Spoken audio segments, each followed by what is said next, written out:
questions and answers. Welcome to our May 5th live car shopping strategies. My name is Deshone. I'm known as Deshone the Auto Advisor.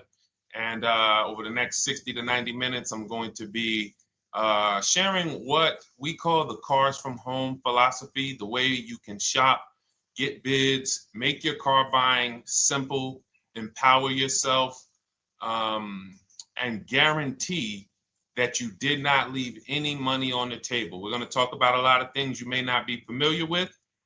We're going to talk about things you have not heard before. We're going to tear back some mindsets that the car business has programmed in us for their profit. And we're going to tear down those mindsets because they're costing us thousands and they're making the greediest dealers in this country thousands of dollars. And we're going to get rid of that. So this show is sponsored by my new digital book. It's called Cars from Home, 7 Steps to Saving Time, Money, and Avoiding Dealerships. So I wrote that book to give you everything I know, everything I learned at Mercedes-Benz, at General Motors, running my own brokerage, and the hundreds of people, thousands now, that we've helped since 2021 to empower themselves in their car purchases. So part of my welcome offer to you is it's normally $97. You can get it for $24. That's my welcome offer for 30 minutes, anytime during the broadcast. As we go, you can get yours in my TikTok bio, in my Instagram bio, the YouTube comments, and the Facebook comments. It's a 75% off discount as part of my welcome offer for those of you who take action. And you'll have everything we teach here for the rest of your life.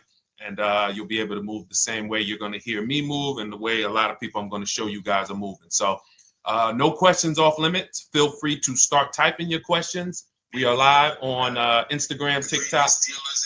Hang on. I got Instagram up here. My man Dolan is moderating, so we're going to try to pull in every single one of your questions. Again, this is our May 5th live. We are live. It is Monday, so let's get to the questions. Okay, we got some coming in already on TikTok, Dolan. I see it is what it is. I'm just going to pull that one. I need to do one on shady mechanic shops. You should. If that's your area of expertise, the public needs to know from someone who's an insider what is going on in mechanic shops. I'm sure they get a lot of value. If you guys want, it is what it is to launch a channel teaching people how to avoid shady mechanic sites, type ones in the chat so he can know that he should go ahead and do that. Or she. I can't see if you're a man or woman. But let's get some questions going. Yasoy Tommy, I see you on TikTok. Interested in leasing, but I know I will go over the mileage. I drive a lot. Well, here's what you do. Give you an example. I'm leasing right now. I've never needed more than a 15,000 mile per year lease. So all of my leases have been 12,000 miles. I've never needed more than a 15,000 mile per year lease. Now, sometimes, that was because my family worked a little further from where we lived. We got a 15,000 mile per year lease, but most of the time I'm getting 12 because that's what I need. That's what I use. Now I'm paying $499 a month for this $55,000 Infinity truck. I got a 1% lease on it.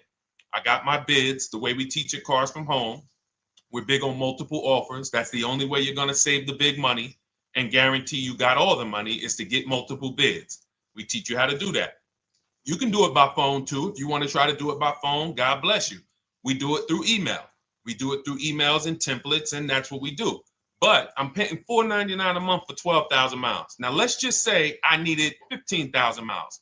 I would have bumped that lease up, and instead of $499, I'd be paying probably $30 more. So call it $530. Now, let's say I'm a high mileage driver at 20,000 miles. That instead of $530, I would probably be paying $620. And there I got my 20,000 miles per year. So the key is, and this is what you'll hear, people will blame the leases for not understanding that they choose the mileage. The mileage is not selected for you unless you go into a dealer and say, hey, work me up a lease. And then they're going to choose the mileage, probably give you 10,000 miles per year, and then try to close you on that. But that's not the way we shop. We're going to shop and we're going to adjust our miles based on what we need. So if I needed 20,000 miles per year, I would probably be paying $620 instead of $499. If I needed 25,000 miles per year, I would probably be paying $680. So I'm just paying, we get what we need and we enjoy our leases. because when we buy these cars and we drive ridiculous miles, we depreciate our cars, we destroy the value, and then we still have a loan on it in a lot of cases for a vehicle that we have destroyed the value in because we put 60,000 miles on it in 3 years. So our loan is moving very slow, but our vehicle's value is dropping through the ground very fast, which is typically how we end up with $15,000, $20,000, $25,000 in negative equity.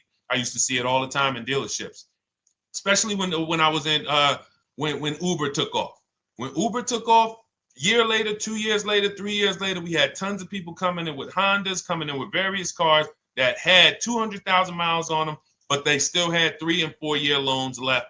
And, that's just a recipe for disaster. That's a recipe for disaster. So you should not be leasing, though, if you keep your cars 8 years. Some of you familiar with the 8-year rule, you understand. Everyone should not be leasing. I want to make that clear. Some people say, Deshone, you believe everyone should be leasing? No, I don't. If you are not keeping your cars 8 years, then you should be shopping for below market leases. Don't forget those 2 words, below market leases. Because if you're paying what everyone else is paying for their leases, it's not going to make sense. Some of these strategies are not going to make sense. You need to be getting below market leases. And the way we do that is to comparison shop, get multiple offers from dealers, have them compete for our business, and then we get these leases that no one else can get. Great question. So what if I go over 20,000 miles? What do you recommend doing? You choose your mileage wisely. In my book, I have a section called Choosing Your Mileage Wisely. The whole key with leasing is to scope out the mileage you're going to use, and that's what you shop for. If you know you're going to do 25,000 miles that year, you would do 25,000 miles on your lease. But you don't shop this way. We always shop with 12. A problem with leasing is once again, you go into the dealership, you say, work me up a lease. They're going to work you up what they want. They're going to say, hey, put 5,000 down. Who's had that happen? You go and you look for a lease and they tell you how much money you need to put down. Type me if you've had that happen. And again, welcome to everybody. This is our May 5th live. It's Monday, May 5th. Whether you're watching this today or you're watching this later today, because we will be rerunning this for those who couldn't make the show. Tell your friend they can catch it on our channels. But this is our live show. We're live every single Monday through Thursday at 12 noon. So you'll see people who will go and get blessed transition. You've had this happen. This is what you go in. They work you up a lease. Here, you need 3,000 down. Yeah, you need 3,000 plus your taxes and fees. What do you want to do? So that's them customizing our leases. We never want to do this. We want to customize our lease and run it like this, a template. All your leases you get with, ready? 12,000 miles per year. First month's payment only due at signing. That's it. 12,000 miles per year. First month's payment only due at signing. That is how you shop all of your lease offers, because this allows you to now use the 1% rule, which I didn't create. A lot of lease savvy people know about the 1% rule, where your MSRP, I'm going to just show an example of an MSRP, the price on the window sticker. Every lease is going to be brand new, guys, or either close to it. The price on the window sticker is the price we go by, the MSRP, and we're going to divide our monthly payment into the MSRP. And once we get that, the number, that's going to tell us if we got a 1% lease, if we got a 1.5% lease, if we got a 1.8% lease. And what we did was I created the 1.5% rule to know we were overpaying for leases. You don't have value when you lease something over 1.5%. But let's keep it to the point. The point is you're shopping all your leases, first month's payment due at signing, 12,000 miles per year, and then you're using the 1% to 1.5% rule to gauge the value. Once you find your best offer, that's when you go and you say, can you please adjust the mileage down to 10,000 because that's all I need, or up to 15,000 or 18,000. You shop your offers with 12.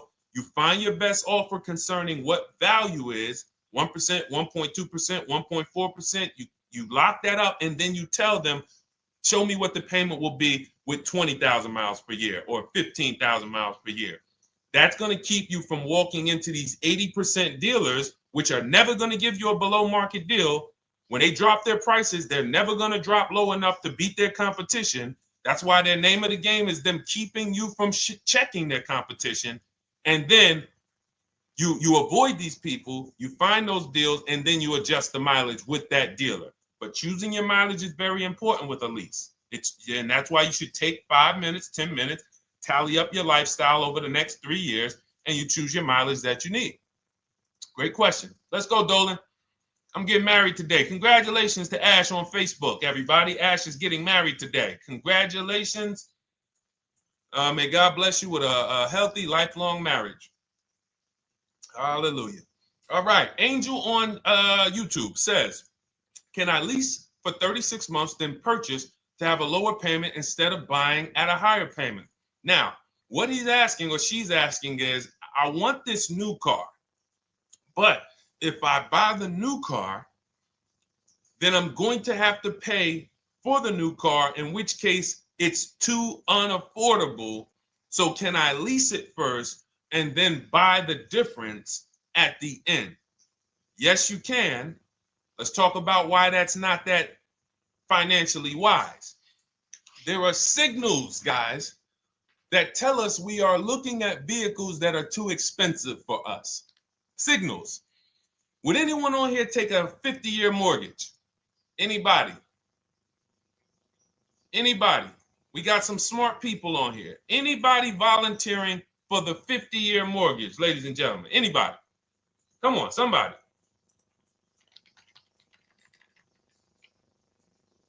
No, why not? Why not? Why is everybody saying no to the 50-year mortgage? Because we know it's ingrained in us that a 50-year mortgage on a house means we can't afford that house, right? Same thing with cars. There's signals.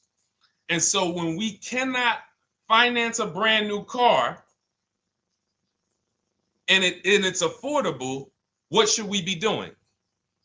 We should be going to get a pre-owned car. That's what we should be doing. So some of you have the luxury where you could afford both a new version of the car you want, and you can afford a pre-owned version, of course. So you might say, Deshone, I could afford both. I want this car, but I could afford, which one should I get, new or pre-owned? Thank you to the new gifter, Jeffrey Jones. Welcome. The Black King. Thank you so much. Gifter badges. Appreciate everyone who supports this broadcast. Thank you so much. You helped me to keep this information going. So what you're saying is, I could afford both. Which one should I get? In that case, it's a matter of your values. Do you want a brand new car? You want to treat yourself? You only get it every 10 years. So it's like, hey, I only get a new car every 10 years. I'm going to treat myself to a brand new one. Curtis Thomas, thank you for sharing. Or you might say, you know what? I want to go to value play. Even though I could afford a new one, I want to knock 20, 30, 40% off the price, and I want to get me a pre-owned version. So that's the people who could afford both. Some of you, you're like Angel, who like, I want this car, but I can't afford it new. In which case you go pre-owned, because you don't want to you don't want to lease a car 3 years, even if you get a below market lease deal, great lease payment, turn around and buy the difference, because you're typically going to need a 5 or 6 year loan for the difference. Once you get that 5 or 6 year loan, you add that to your 3 years that you leased the car, and you got 8 to 9 years of payments on the exact same car. 8 to 9 years of payments on the same car. This does not make financial sense to pay that long on a car. This is, you can't reach the reward stage where the car is paid off and you're putting money to the side for maintenance and repairs. You know, you got a paid off car, because the goal with purchasing is to get to that long-term ownership where the car is paid off. I don't owe anything on it. You know, I got a couple $100 I put to the side for maintenance and upkeep, but that's all. That car is paid off. I can keep that thing for 15 years. I can pass it down to my son, my daughter. We got an extra car in the family. That is the value of purchasing. So if you have a payment for 8 years on a car, you don't get to that stage. So that's why before I would ever recommend someone lease and then purchase the balance, I would recommend someone purchase a quality pre-owned car and get it at a below market price. Okay, does that make sense? Okay, everything that we're talking about, guys, is in my new digital book. It's called Cars from Home, 7 Steps to Saving Time, Money, and Avoiding Dealerships. Has everything we teach, because the name of the game is learning how to structure your deals. When should I lease? When should I purchase? And then once you have your structure, getting bids on everything to make sure you don't leave any money on the table. When you get bids on everything, you're never going to lose any money on your trade-in, because you didn't just get one offer on your trade-in, you got bids. You're never going to overpay for your interest rate, because you didn't get one offer on your loan, you got bids. You're never going to overpay for the new car or the used car you're buying, because you didn't get one offer on it, you got bids. And that empowers you to control the transaction. That is what we teach.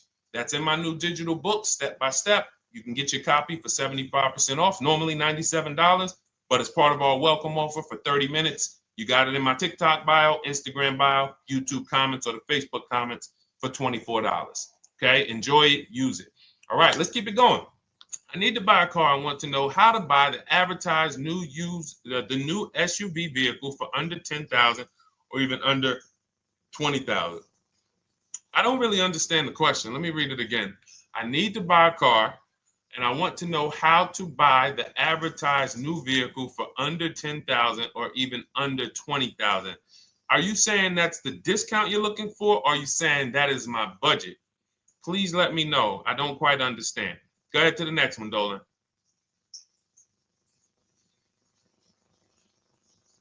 All right. If the Carfax report only has service maintenance, is it okay to purchase? Okay, so all right, this is a great question, guys. This is about used cars. Who's going to be shopping for a used car in the next year? Type the letter U. Type the letter U if you're going to be shopping for a used car in the next year. And for those who just joined, this is our Monday, May 5th, live car shopping strategies. So we are live every Monday through Thursday at 12. And for those of you who are watching the rebroadcast later in the day, you can, you'll get your questions answered. Somebody might ask a similar question, or you can join us Monday through Thursday at 12 live.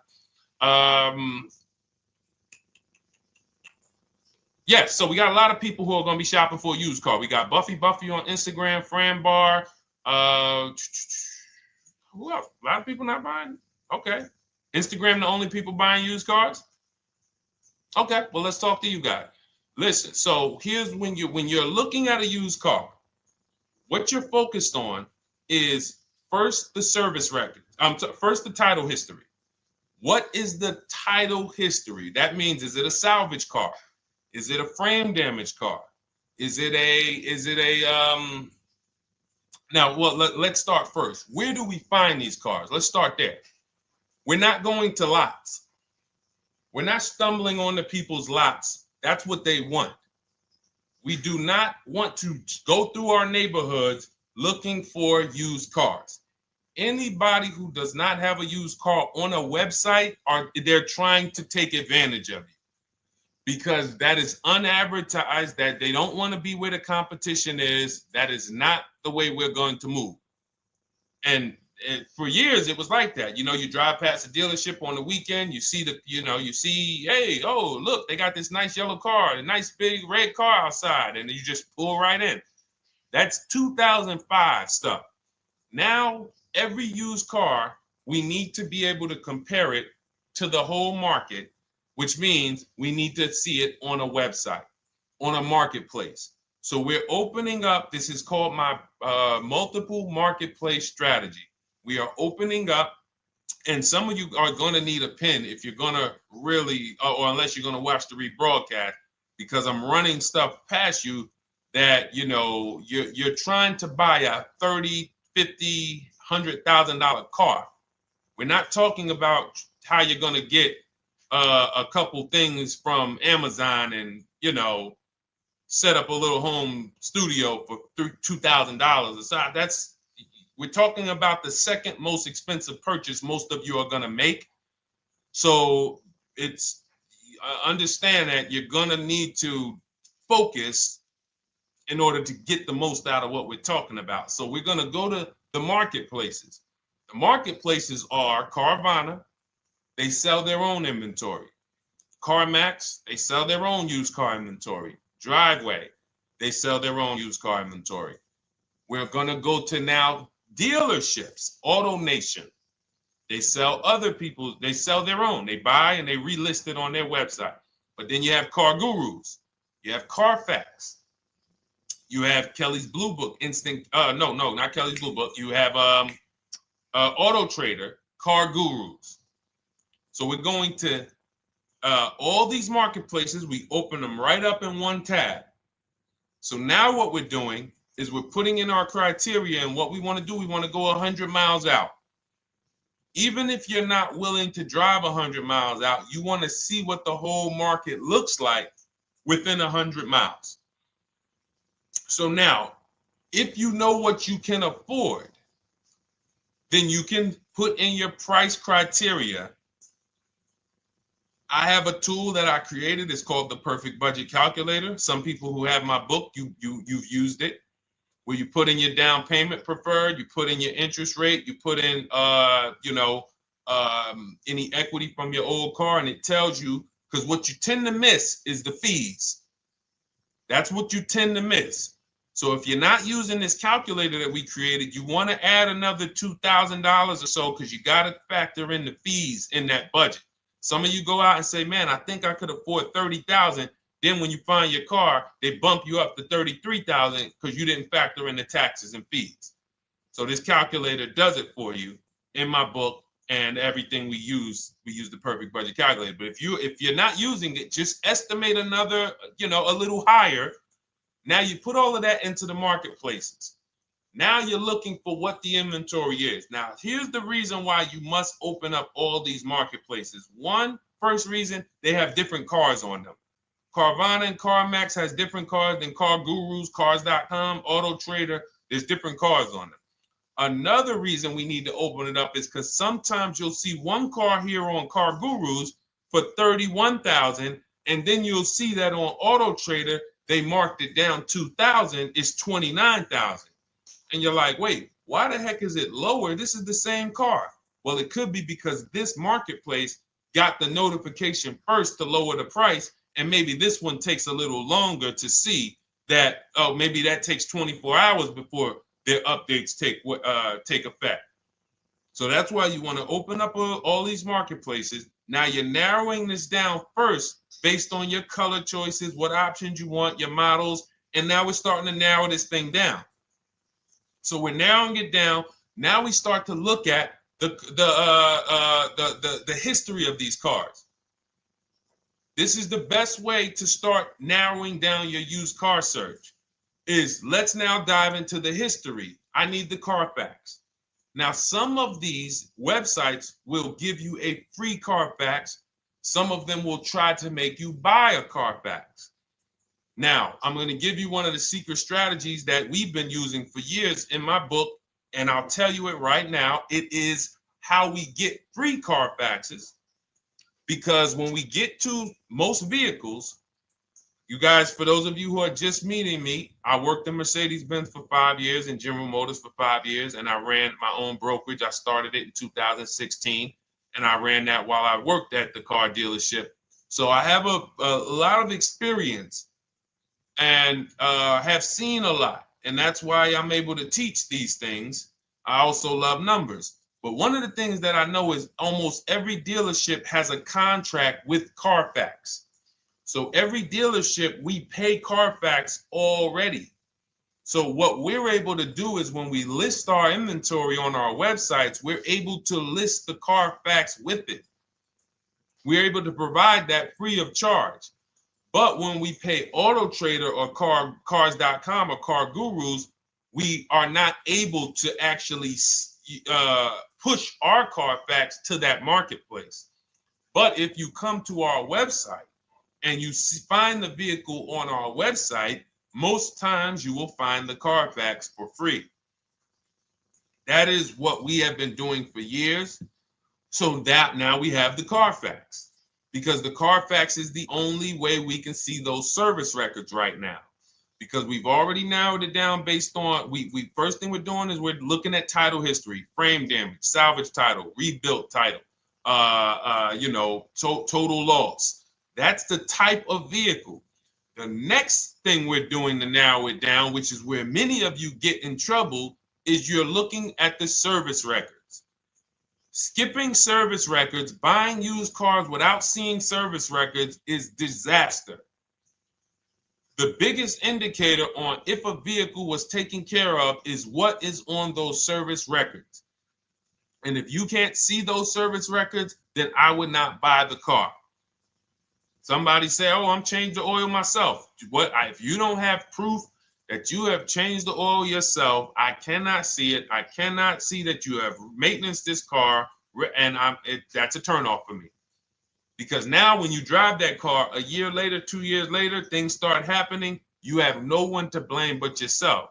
Now the regret kicks in. Man, I knew I shouldn't have got this. But chances are, if you find a quality vehicle and you see service records on that previous owner's report, that's going to lead to a quality experience. Okay, so that's pretty much how the initial part of our multiple marketplace strategy. As you can see, we have this to a science. Nothing that we're doing is by chance. Nothing we're doing is on a whim. That is it. But let's go to some more questions. And I think the biggest thing I want everyone to understand so far is that we don't wing anything in this process. There's nothing, everything that I'm teaching you is going to be out of our systems. Now, some of you have different learning styles. So let's address this. Again, welcome to our May 5th, Monday, May 5th live. We're live Monday through Thursdays at 12 noon. And we rebroadcast this for those who couldn't make it. You can share this with your family. Tell them, hey, visit Deshone the Auto Advisor's channel. He did a great show earlier. He answered some questions that everyone had. You can watch the broadcast all through the rest of the day. Now, but we're live every week, but we're live right now. So now the biggest, some of your learning style is different. What we teach is we have the ultimate do-it-yourself guide. This book is rated 5 stars. Thank you to everyone who's rated it on Goodreads. Just pull it up right here. For those of you who are actually on Instagram or YouTube, TikTok, you won't be able to see this right now. But the book is rated 5 stars. We appreciate you. And this is the ultimate do-it-yourself guide, whether you're new cars, used cars, leases, bad credit, how to make banks bid for your financing, high mileage driving. It's all in there, step by step. And it's a digital book, so you don't have to wait for it. As soon as you get and hopefully you get there before the 30 minutes, so you get your copy for the $24 instead of the $97. That's our welcome offer. But that's your do-it-yourself guide. Some of you, you're a do-it-with-you person, and that's Shop with Deshone. You like videos instead of reading.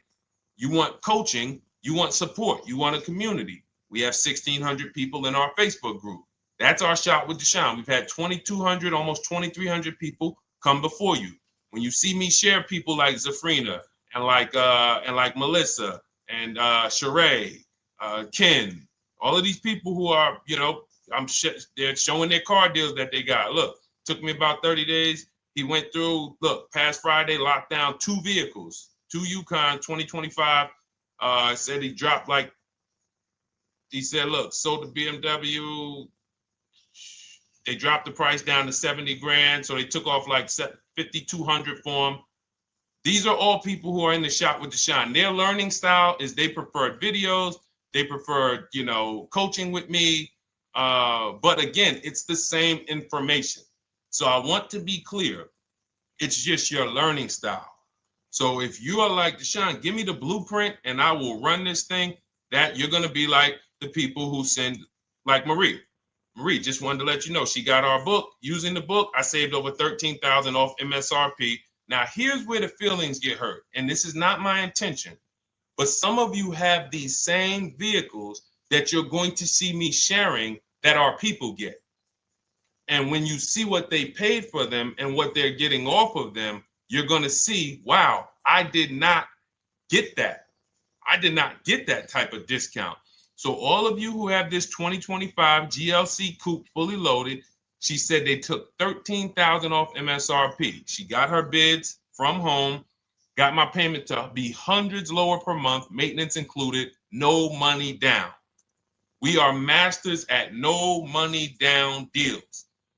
You should not be putting money into these cars unless you intend to keep them for 10 years and you got a great price already. You got a huge discount already. You should not be putting money into these cars. I have never done more than $1,500 out of my pocket for any lease. And when my car that I bought, I put money down on that because I bought it to keep it. But everything else, we are shopping with no money down. So you're going to see that a lot. So again, depending on your learning style, you can head to my bios and to the comment sections, open the Cars from Home Toolkit, Shop with Deshone might be right for you. I don't care how you get the information as long as you are saving the money. I don't care. If you could do it with a $24 book, do it with the book. I would rather you say, man, this guy Deshone helped me. I bought his book. I got it on the sale because he did the welcome offer for $24. And man, I done got 4, 5, 6 cars using this thing. And all I paid was $24. Congratulations. I will celebrate that. I wish that for everyone, but that's not everyone's learning style. So, okay, Dolan, let's keep it going. I'm sure we got a lot more questions coming in. Molly from Facebook, great to see you. Needed to be here. Well, I'm glad. I just ordered a new vehicle last week, expected to arrive in 3 months. I need a breakdown of how to get out if the options they want, get out of the options they want to the MSRP. Well, first of all, what you want to do is you want to get bids now. You do not want to wait. Those of you, she's ordered a car. She's scheduled to be here in 3 months, and she has not locked in her pricing. Now, the reason when we order a car, we are always getting our bids first because the closer your car comes to arrival, the less leverage you have. They know once that car comes in there, she's been waiting for 3 months. She is not going to want to walk away from this car. She is not going to want to do this all over again. And they're going to probably take a shot and say, or if you look for a discount at that point, you probably are going to be like, no, I'm sorry, we can't give it to you. So what we're going to do is we have to now send that request out. Now, there's 2 ways for you guys to do this, whether you're leasing or purchasing new cars. 2 ways for you to do this. You can do it your way, which is calling around. Calling around, not going into dealers, calling around, ask for sales managers, try to get yourself at least 5 offers. Because the only way you're going to see how overpriced the offers are is to actually get multiple offers. So I'll give you an example. I'm showing you guys on the screen what a market report looks like. So we also have a division. We shop for people's new cars and their leases if they have good credit. So when you see, oh, I tried to pull it up. It's not loading. So what you're going to see, and some of you who've used our stuff, you can testify to this. There is a huge spread between the best price and the worst price. Huge spread. So in order for you to know you actually got the best price, you need to see 4 other offers that are higher. I'm going to say that again. Thank you to all the gifters on TikTok. Thank you, Jeffrey Jones. Appreciate it. You need to see other offers that are higher. So let's go back to my car. This dealer who won the bid for my Infinity truck saved me over $8,000. Now, he said to me when I was making the deal with him, he said he knew that I was not going to find a better offer because he had used a special coupon he had to apply towards the deal. He needed the deal that month, and that's why he won the bid. So he's able to take off $8,000. If I was purchasing, I would have got $8,000 off the price. But I leased it, so my lease payment was $499 a month with $1,270 down total. And $1,270, $499 of that was my first payment. So every other offer that I got, $560, $605, $640, $700, $750. That's how you know you did it right. If you don't have a bunch of the 80%, we call them. This is the 80%. Some of you have heard me say we don't negotiate with dealers with fake fees. It's a losing battle because even when they take off all the fees, they're still super high. I'm going back and forth by email. So if you're using what we teach, you're taking minutes out of your day. You're going back and forth with email. We close deals in 60 to 90 minutes. I'm not inviting anyone to car college. 60 to 90 minutes of emails back and forth. Next thing you know, we're closing a deal. But you're going to see, even after back and forth and telling the dealers through email, you can do it by phone. Hey, I'm shopping other dealers. Please make me your best offer. I have all the templates written. So when you're using our stuff, you don't even have to wonder what you're going to say. You just copy and paste our template. But even after that, you're going to see, wait, these people are still giving me super high prices, even though I told them I'm shopping, even though I told them I'm serious, I could buy the car right now, even though I gave them every single thing I need to give them to get an offer, they're still $150 a month higher than my best offer. That's going to prove to you that they are the 80%. They are not coming down. When they say this is our best deal to their customers walking inside, they're not lying. It is their best deal. It is not the best deal. It is their best deal. Their competition's best deal will blow their best deal away. And the only way you do that is by getting bids. So that's what you need to do, Molly. Take exactly what you're looking for. If you want to call around, call some sales managers and say, hey, listen, this is what I'm looking for. I put in an order, but I'm not dead set on the price yet. Haven't really gotten, I want someone to lock in a price for me. And hopefully you're purchasing, because if you're leasing, it's tough, because once that lease comes in, you do not know what the lease program is going to be. So if the lease program is bad, then you could find yourself jammed up. Now, here's what we try to do to prevent that. It's not always possible. Here's what we try to do. Once you have found the best dealer who's won the bid, now what you're going to do is say, based on this price that you're selling me the car for, can you give me a lease estimate now? So let's say I'm ordering this Infiniti. I shop around, I find a dealer who says, all right, Deshone, I'll place the order. I'll take $6,000 off list price for you if you do the business with me. Perfect. Can you give me a lease quote based on that now? I know this is not the vehicle. My vehicle's coming, but can I get some type of an estimate of what it would be? And then I look at that, and if it's affordable, now I place my order. But I'm not placing an order for a lease blind, not knowing what my payment's going to be when that car gets here. Okay? Does that make sense? I know I may be typing, this is heavy. That's why I told you guys, when you're here with us in car buying, below market car buying strategies, this is like short 60 to 90 minute master classes. This is not lives where I'm showing you how to make macaroni and cheese and turkey and like, okay, yeah, you got your music playing in the background. Hey, listen, all right, what I need? Oh, hand me the Sazon. No, you could do multiple things. This is heavy finance talk for 60 to 90 minutes, and it will change your life. And I just saw my girl, Lisa. Lisa, good to see you. Lisa's been, she's been learning from us and rocking with Cars from Home.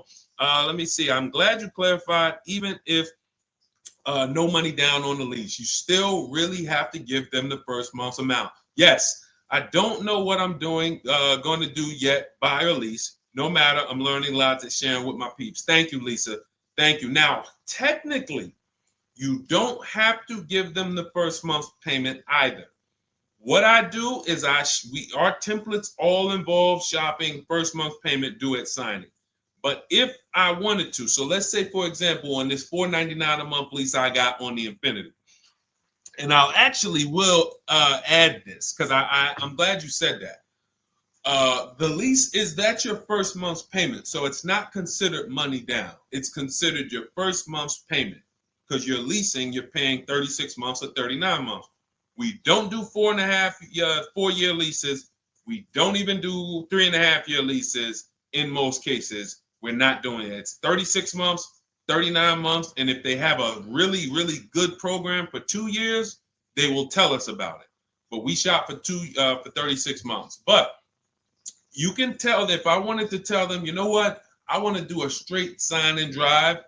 I don't even want to give you the $499 for the first payment, which means you're asking them to pay the first payment, then it would have just been $500 going back into the cap cost, which would raise the payment probably with interest and taxes, maybe 15, 17 bucks, something like that. So if I truly wanted to bring nothing to the table, I can just have them to, cap the first month's payment. You can do that. You can do that. So you can ask any questions. I know you're in our Facebook group, and so you let us know. But the 8-year rule is your basis for leasing versus buying. The 8-year rule, when you guys open up my book, you'll hear me talk about this. I'm going to make a whole lot more videos about the 8-year rule because it is the parameters for how to know whether to lease or buy. It takes into account how drastic cars depreciate. They lose value like crazy. All the losses are in the first 5 to 7 years, and you don't win until you've kept the car at least 8 years, compared to someone who's getting a below market lease. So let's take an example. You look at somebody like, Brian. Brian got my book. Just finalized my first ever lease using your system. 2025 HRV Sport all-wheel drive, $30,000, $505 MSRP. So this is a $31,000 vehicle almost, and he got it for $395 a month, which is a 1.2% lease, no money down. Now, his initial quote from this dealer was $434. This is the winning dealer. But in my book and in our systems, we have a counter offer calculator where we put all the offers we get into the calculator, and then it calculates the best offer and it tells us what to counter. So his initial quote was $434. He countered with the calculator and ended up closing his deal at $395. So these are the people that, for all of you who you're like, wow, are there any cars out there with a $300 payment anymore? Well, if you're buying a car, you are buying it at a $300 payment. You could only spend, who knows, every $5,000 on a vehicle is about how much per month. Every $5,000, when you're looking at a car, every $5,000 on a 5-year loan, which is what you should be defaulting to, is about how much per month. Thank you, Nikki. Nikki got a #1 gifter badge. And I don't really know what all of that stuff means, but I definitely appreciate it. The Black King, thank you so much. I just know it means you guys support the show. So I appreciate it. So who knows? Every Nucci Graham is and I wanna Nucci Graham will address you next, because as soon as you get your book, on the thank you page it says, "Thank you for your purchase. Click below to open your book." So we'll address that shortly. But okay, thank you, Lisa. Yes, every $5,000, and Nikki, $100. So this keeps you in the safe zone.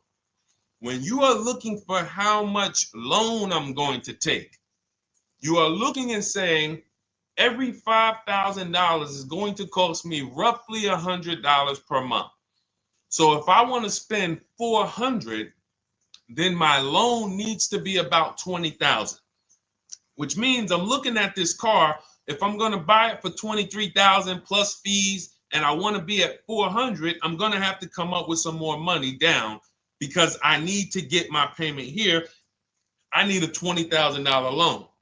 I'm not going to go in looking at a $20,000 car and thinking, man, can they get me to $250 a month on this? No money down, because the math doesn't make sense. Because the only way they can get you to that is to put you in a 7 or 8 or 9 year loan, which is a horrible deal. And they've done it to a lot of people, because you go in and you just say, get me to this monthly payment. And they're like, well, you didn't say how long. You come in later, hey, man, my loan is, I remember, man, a guy called me, and this is, unfortunately, people are not trained to look at how long their loan is. Early in my career, I think I was still with General Motors, and a guy came in and he had some vehicle, And he was like, you know, D, could you look at this, man, and tell me, because I don't, you know, I'm trying to get out this thing, man. They telling me I can't get out of it now. That's a recipe. You bury yourself when you make these types of moves. They're saying I can't get out. I looked at his contract. It was a 96-month loan. 96-month loan. So he's in a 96-month loan at a high payment. He's going nowhere. And what it came from is him going in and saying, hey, get me to this payment. My payment's affordable, but how long is the payment? That determines what you're paying for the car.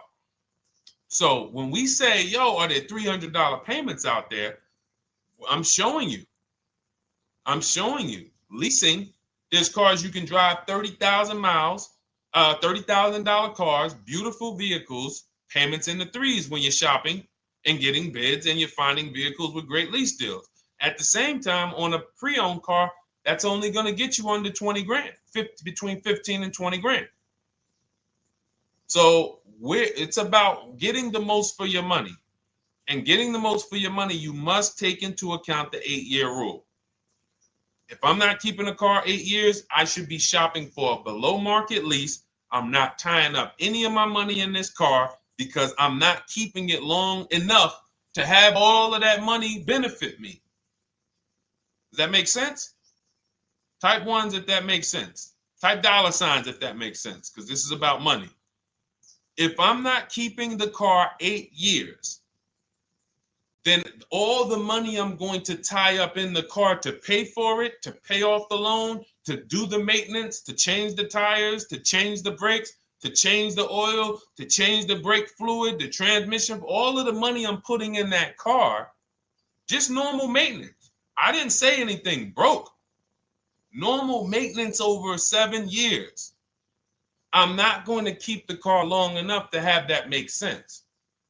Whereas had I leased, I'm just below market leases. I'm just literally paying cents on the dollar, changing my oil. Most of the times I'm out the car before I need brakes, unless some of you are driving 15,000 mile a year leases, and then sometimes you will replace the brake, but it still does not compare to the cost of purchasing. And you know, throughout the show, I'm gonna show a lot more lease deals and a lot more discounts. But the reason why I show you guys the lease deals is because the money doesn't lie. Unless you're just hell bent on paying more, the money does not lie. You can't compare when I was, you know, I'm driving $40,000 cars, my payments have a 3 in front of them, and my friends are driving $20,000 cars and their payments have a 3 in front of them. And those cars are used, need maintenance, you know, warranties done ran out after 4 years. I'm over here driving brand new cars, problem free, and they're paying the same amount or more than me, and they're driving inferior products. And then once they really get tired of the car, they go ahead and they trade it in and they start the process all over again. So it's bad financial advice that the car business never trained on, and they just love for people to be ignorant. But we're not going to be ignorant here.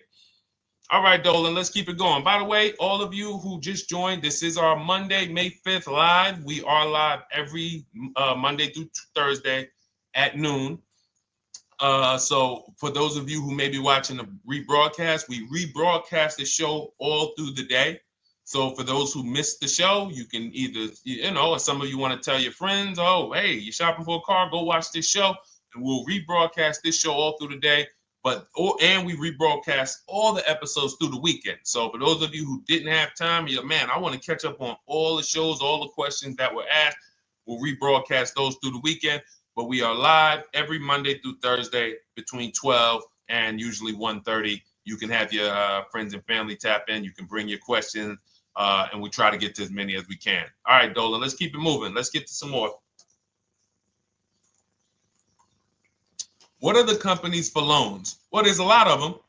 First thing you want to do is, so we teach something called the bank bidding war. This is a question, because here's my question to you guys. Where do you get your car loans from? Here's my question to you.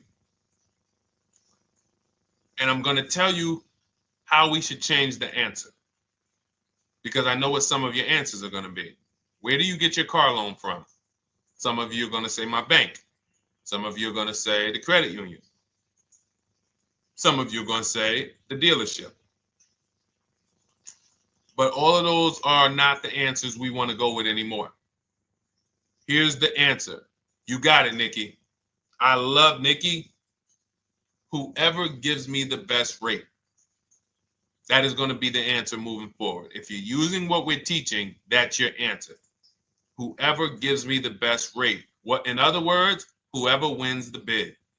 So what we're doing is we are not just going to our credit union and having them run our credit, give us a rate, and now we going out and we're shopping with a check in hand and we're shopping with our back against the wall because the bank says, well, hey, you know, your pre-approval expires May 17th, so you hurry up and find a car or you're going to have to come back and run your credit again.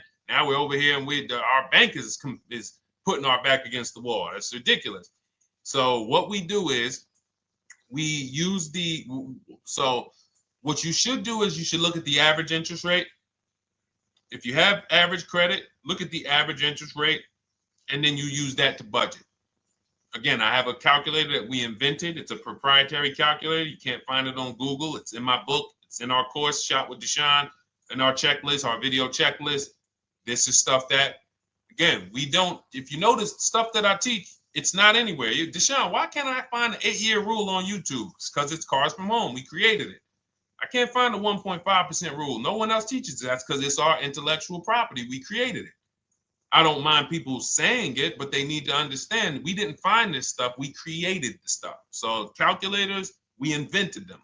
So this calculator you take this interest rate, but even if you want to use a standard payment estimator calculator, you can take just what I said. Remember, add a little bit more for the fees, because that's what you're not taking into account. The fees, the taxes, and that's where we get in trouble. My calculator, our perfect budget calculator, does that for you. So now you want to look at the average interest rate. Type in average rates for cars. Use that for your budget, just so you can know about how much car I can go and get. So between what I told you about the 5,000 being $100 a month, and that last part about, adding a little bit more and using the average interest rate, you should have a good gauge on a range of car to go and shop for. Now, once you now shop your market, whether you're shopping new or whether you're shopping pre-owned, once you find no one's touched your credit till now. No one has touched your credit with a hard pull, especially not. We do not, in order for this to work, like what Nikki is saying, where you're only giving your business to the bank or credit union that gives you the lowest APR.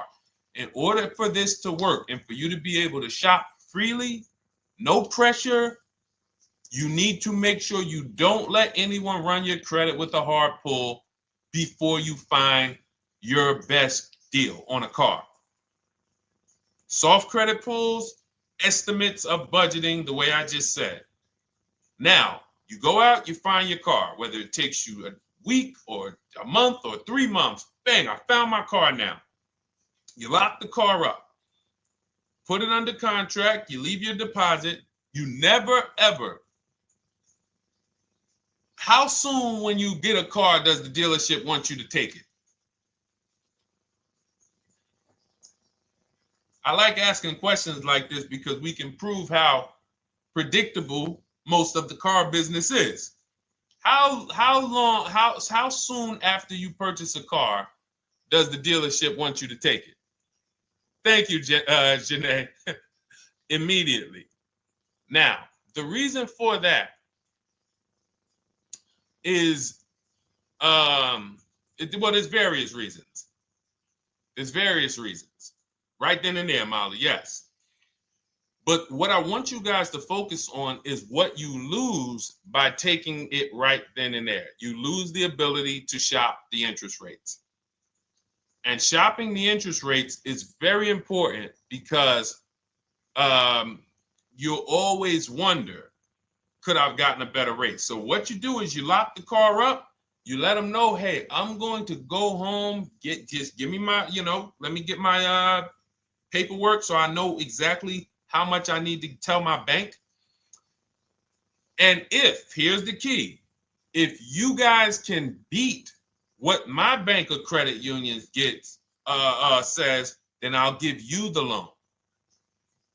See, some people think that I teach don't let the dealerships compete. I never teach that. What I teach is don't let the dealerships be your first offer ever. They are always your last offer, and they're competing against other offers that you got. So now you're going home, your car's waiting, you're going to see what your bank, your credit union can do, and then you go online. You can go right online. Auto loans online, auto financing online. Let all of these banks and credit unions access your credit now with the hard pull, because there is an article that Experian did, and you can find it on almost any credit bureau, wrote an article on rate shopping. They allow you to have multiple lenders compete for your business within a small period of time. They say the window is 14 to 45 days. So if the window is 14 to 45 days, how quick do y'all think I want you to do it? If the window says, because that's a big window, as long as you shop within that window, at the end, those multiple inquiries will have the same weight on your score as one inquiry, because it looks as if you were shopping and you were doing your due diligence. Thank you, Greg, Sheila, with these gifter badges. I don't know. It's like a nice. I appreciate it, Glendale. Thank you. So with these, when these banks are competing, what you're trying to do is say, everyone here on my end, we call this the bank bidding war. This is round two. Round two is you are bringing your car home. I'm sorry, you are at home. You're going online. You're calling your bank. You're calling your credit union. If you have one, you're going online. This will take you literally one day, not even. This maybe take you an hour. Because if they say that the window to shop is between 14 and 45 days, I want you to do it in 24 hours. We want all the competition in 24 hours. Because that guarantees we are way within the window. They're going to look and see, wow, this person bought a car. They had multiple lenders competing in a small period of time. They're not out here just letting people run their credit over, every week. Some new banks running their credit. So now you call the dealership afterwards. You say, hey, the best offer I got was from such and such credit union or such and such bank. If you guys can beat it, I'll give you the business. You allow the dealer to now shop you to their banks. In which case, they're going to call you and say, hey, good news, we got you a better rate. Or, hey, good news, we couldn't beat the rate, but we can match it. In which case, they save you the time, they save you the paperwork. Or they're going to say, hey, listen, that's a great rate you got. We can't beat that. None of my banks can beat it. And in which case, we guarantee all around we got the best rate, which is the goal we're looking for. As Nikki said, I'm only giving my business to who gave me the best rate. That is the bank bidding war. So when you get your digital book, Cars from Home, you'll get that in writing. We also have it in our Shop with Deshone video checklist for those of you who are more do-it-with-me types. Again, we're all about your learning style. And some of you just like, Deshone, I see you. Can you shop for us? What are these? I'm seeing a lot of you guys shop for people, new cars, new cars, leases only. And you have to have good credit. Your FICO scores need to be over 670, all of them. But if you don't, again, same result. We've been helping people get these results since 2021. And again, I am all about speed. These are short videos. The book is boom, action steps, action, action, action, action. I'm not trying to teach you everything about cars. I'm trying to walk you through a path, a 7-step path to get to the result you want all the time. Okay, I'm not taking you to car college. You're not going into the car business. You just need to know how to get the best deal. And that's what it's about, step by step. Okay, but for those of you who are just coming on, this whole show is sponsored by my new digital book. It's called Cars from Home, 7 Steps to Saving Time, Money, and Avoiding Dealerships. It's a digital book.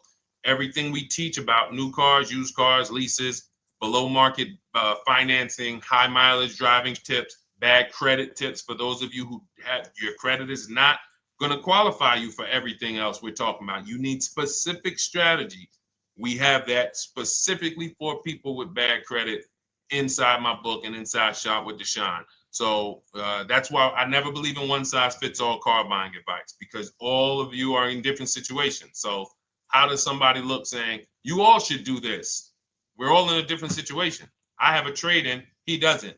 He has a lease that's coming due, he doesn't. Oh, he has a lease that's coming due, he has equity in it, we need to help him get that equity out. He has a lease, it has an equity, but it has a third-party restriction. We can't talk to people the same. That's why everything we do is custom and letting you know, no matter what your situation is, it's very common to us. Very, very common.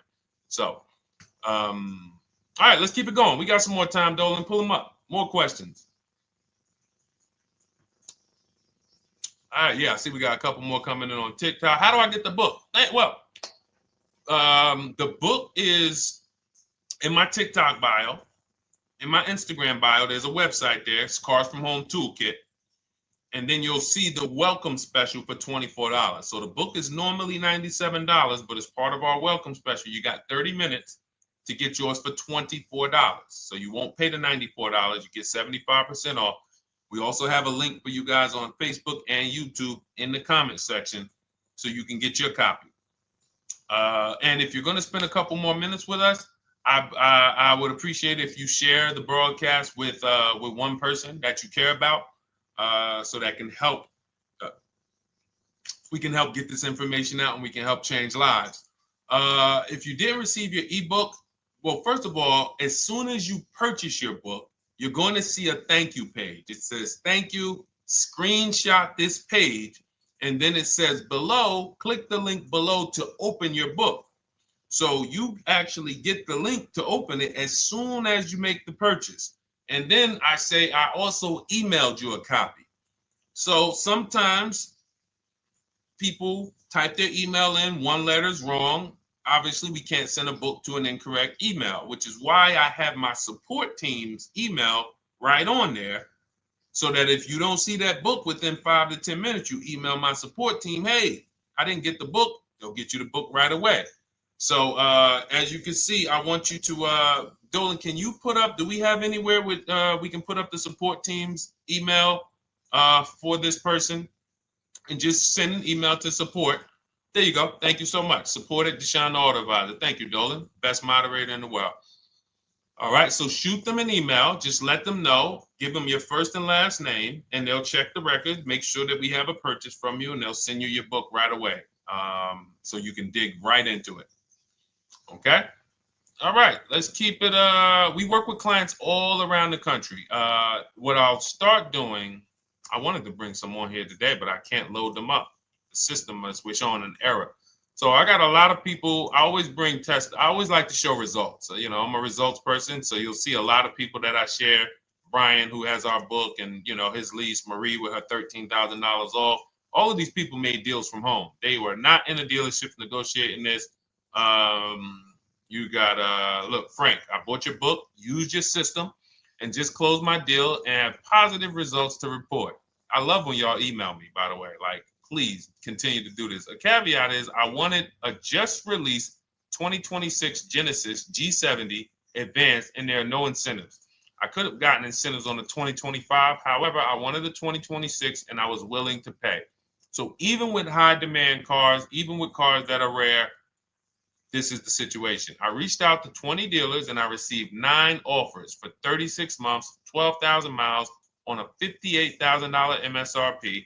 The initial offers range from $1049 to $901 with everything in between. I counter offered using the calculator that we have and closed the deal at $815 on a $58,000 MSRP. That's a 1.4% deal. Now, mind you, that on a vehicle on a 2026 with no incentives, which means every bit of that was the dealer taking off money for him. He probably had to get at least $5-6 grand off to have that deal come in the 8s, when other dealers were quoting him 9 up to 10 and, you know, mid $1,000 range. So, you know, but so I show the book testimonials. I show my Shop with Deshone testimonials. But I want to start bringing these market reports so you guys could actually see that's our team shopping all around the country. And that allows us to stay, we're able to just stay on top of the market, like from state to state. It proves like this stuff is not, oh, if you're in New Jersey, the deals are better. Hey, if you're in Florida, the deals are better. If it's California, we don't have deals out here. All of this stuff is not true. And thank God we have people using the Cars from Home systems, be it by book or be it by our video checklist, or be it us shopping for people all around the country where we can tell you beyond a shadow of a doubt. I can show you market reports from Texas, from Oklahoma, from South Dakota. We did a deal for a Mazda, a South Dakota deal, Nebraska, California, Florida, Georgia. We're shopping for people all around the country. And there's great deals everywhere in the country when you know how to make dealers bid. Because you're always going to find that 20% dealer who just wants to beat their competition. They're the best in the region. And you got to go out to find them. You got to have a system to find them. Because most of the dealers are not them. Most of the dealers are the 80%. That's just the way it works. It's a numbers game. And the 80% are very expensive. And when you walk into the 80%, they'll go down. You're like, oh man, all right, can you take off? Can you get me down? Like, yeah, man, you're like $150 a month higher than where I could be, my max. And they go back and forth. They're like, man, I could take off $50 a month. Ah, man, that's the best you could do. And then next thing you know, you get down to 100. Yeah, all right, we'll take off $100 a month. And you're like, all right, I guess I'll take that. You don't realize that a 20% dealer, not only were they nowhere near your max budget, they were $100 less than your max. You're talking to the 80%. The 80%, when they come down, they're still here. The 20% are here. So you're over here with an 80% dealer walking into these dealers. 8 out of 10 dealers over here are 80% dealers. So y'all talking them down like this, and y'all thinking we winning. Oh, I talked them down to this. Meanwhile, the 20% dealers are here. 20% dealers will launch a bid. We gotta cut. Oh man, if this thing wasn't broken, tomorrow's show, I'm gonna bring on a lot more market reports. We got dealers who come right out. We getting offers 700, 790, 820. Dealer come right out 650. Boom, blow everybody away. Like, oh, let's go. We got a winner. Looks like we got a winner here. That's it. And then it becomes fun. As you can see, this is fun for us. When you change the way we shop, you shop and you start to you're going to be the prize. You're going to be the prize. So anyway, let's keep it moving. For those of you who have gotten your book, I look forward to you using it, empowering yourself, having these same results. For those who didn't know about the book, it is a digital book. You can get your copy for 75% off for 30 minutes in my TikTok bio, my Instagram bio, the YouTube comments, and the Facebook comment. And for those of you who've been on and you still don't quite trust us, you want to get started with maybe some free advice, go grab our cheat sheets. We have our free cheat sheets in my Cars from Home toolkit, totally free. Test us. Look at the cheat sheets, look at the strategies, look at the emails I'm going to send, guiding. Like I don't play around. So if you want to just say, test out, let me hear some free advice, start with our cheat sheets. All right. Yes, I'd actually answered that when I read that comment, Dolan, on TikTok about do we work with clients in New Jersey and New York? Well, yes. When it comes to shopping done for you, if you open the Cars from Home toolkit and you're like, Deshone, I just want to relax at home. You guys go shop the market for me. If you have good credit, FICO scores over 670, and you have and you're shopping for a new car or a lease, you can book a call with us and we can see if we can help you. Book a 10-minute call. It's free.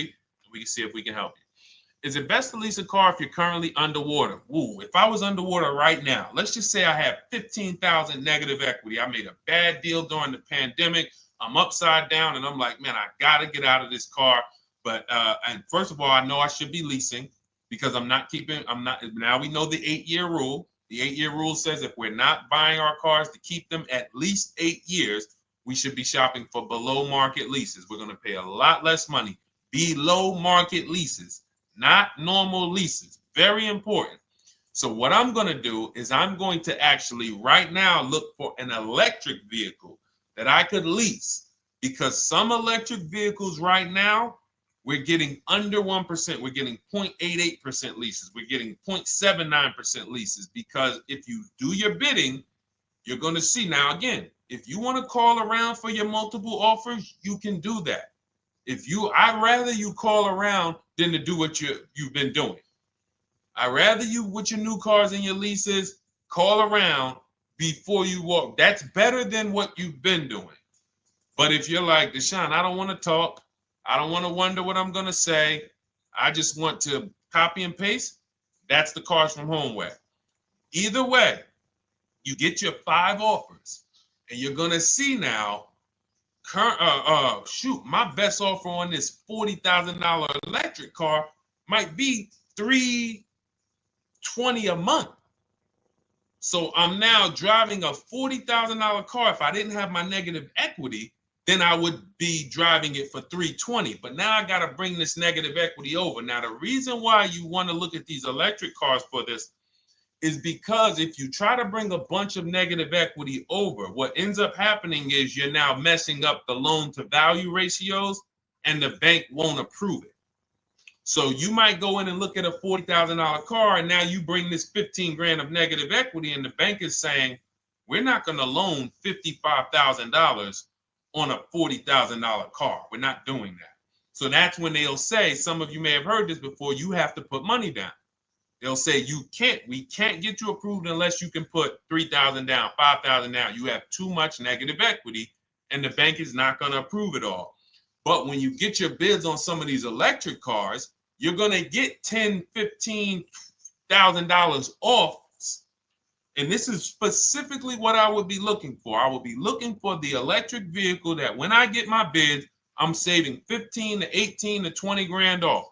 And if you guys don't think that's possible, you haven't been here for long. You know, this is Milligan. She bought her Mercedes EQE last year. She literally, MSRP of her car was $79,245. She got almost $30,000 off the vehicle.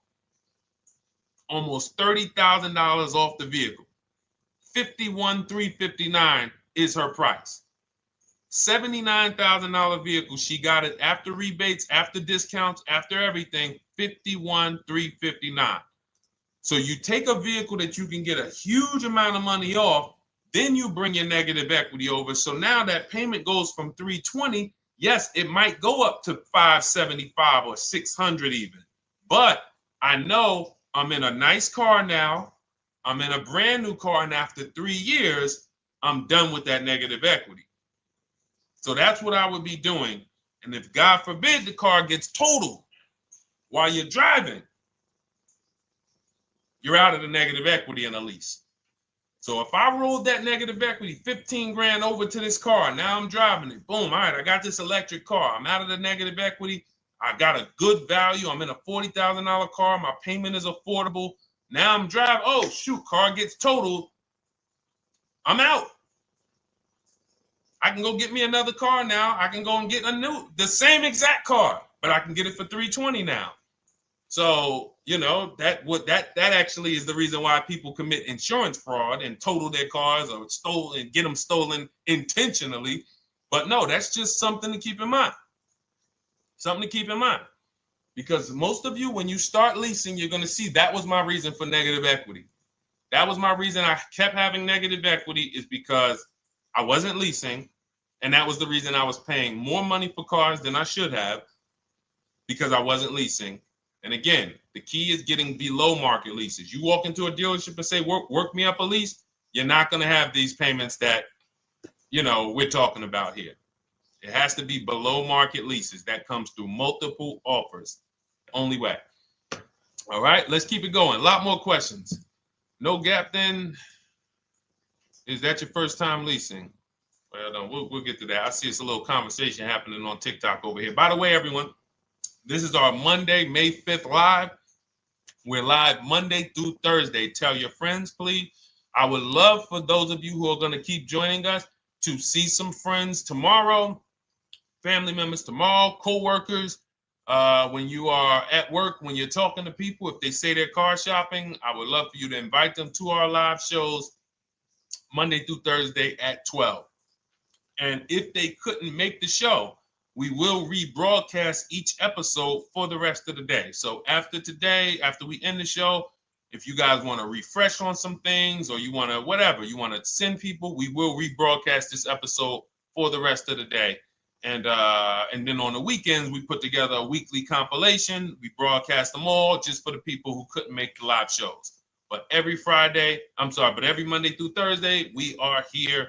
And yes, happy Cinco de Mayo to you too, Nikki, and to everyone who celebrates. All right, what do you think about waiting till December month, mid-month to buy a vehicle? I do not. Dealers need cars to sell before that. It's a myth. All right, we're going to dispel a myth, okay?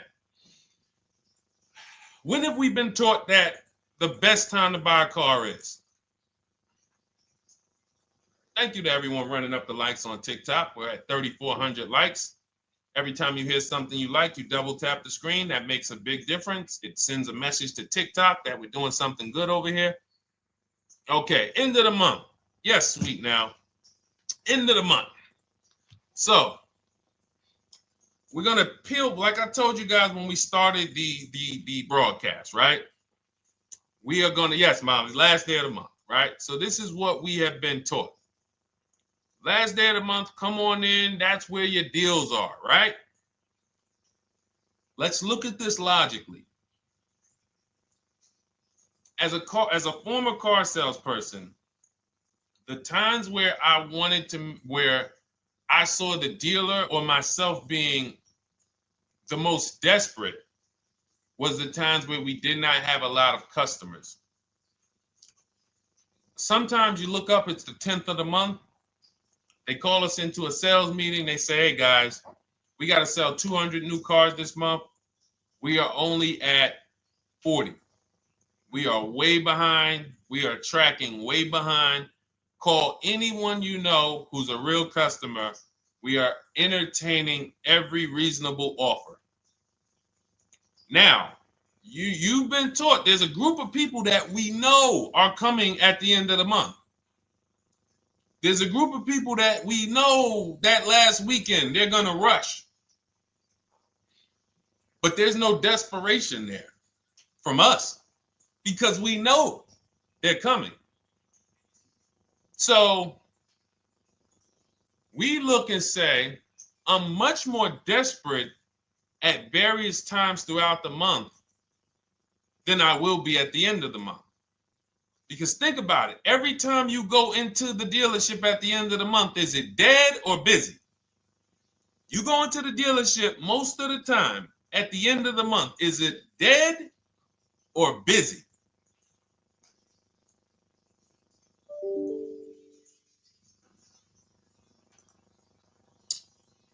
Thank you. It's a zoo. It's a zoo. Customers everywhere. That means all the car salesmen are not worried about making a deal. In fact, they're looking at you and saying, hey, Molly, thank you. Listen, I know you, look, I know the payment's $780 a month. I know you said you wanted to be at $499, but, we've been going back and forth. Can you work your way up, get closer to the $780? Because they know now we can take a shot. Because we have some other customers behind you, Molly. Did you see the people walking out? These people just walked out. They're mad. We don't have enough salesmen here. We got people waiting 40 minutes to speak with somebody. Do you think you're getting the best deal when that's the energy? Yes or no? Let's just be honest here. See, you might forget some of the lessons that we teach if you don't have our books and if you're not in our video checklist and coaching. You might forget some of the lessons, but hopefully you won't forget the stories. So you walk in the dealership at the end of the month, the place is a zoo. It's people everywhere. They're ringing bells. They got the big clown, donuts around. Hey, you want a donut? Do we think there's desperation? Thank you, Sheila. Thank you, Molly. There's no desperation here. And they don't magically wait till the end of every month to hit their numbers. Some dealers hit their numbers at the 25th of the month. Numbers are hit. We still got people coming in end of the month. So What we want to do to answer the question is we want to be positioned. What I like you to do, for those of you who are in an emergency situation, you need a car in a week, in 2 weeks, that's fine. Everything we teach can guide you. We've had people who got their cars in 3 days. Like that's not something that is let's see. This is my second go around, much easier, more relaxing experience. Calculator definitely helps. Turned in my CRV, got a 2022 Marcus, some dealers wouldn't do. Somebody, I wanted to read you somebody who got their car in like 3 days, 5 days. That's normal. Again, like I said, we're not taking you to car college here. Like you know, our step-by-step programs can get you to your cars in less than a week, 90 minutes. But you don't want all your car shopping to be emergencies, because here's where you want to be. You want to be able to say no for up to 3 months. Reason is, there's a group of people that walk into the dealerships. They're there right now. They're desperate. They're giving off desperate energy. They can't say no. They back themselves into a corner for whatever reason. If their leases are up, maybe they don't know you can get an extension. If your lease is up this month, you can call. You can get yourself an extension for 1 month. Some leases will be extended up to 3 months, up to 6 months. Those of you who have cars and you're like, Deshone, I'm shopping for a new car, but I don't need it. I just, my car still got some life to it, but, I want to look for something new. This is a position of power to be in. This is where you want to be. You want to be able to say to yourself, all right, let me look at the offers this month in May. All right, I'm going to follow up next month because the offers change. The used car market changes. The lease prices change. The dealer desperation, it changes. I'm not letting tariffs push me into doing something and making a bad deal. I'm not doing it. I'm not worried about tariffs coming, because there's going to be deals no matter what. If the prices of the new cars go up, what happens to the prices of our used cars that we're going to be selling?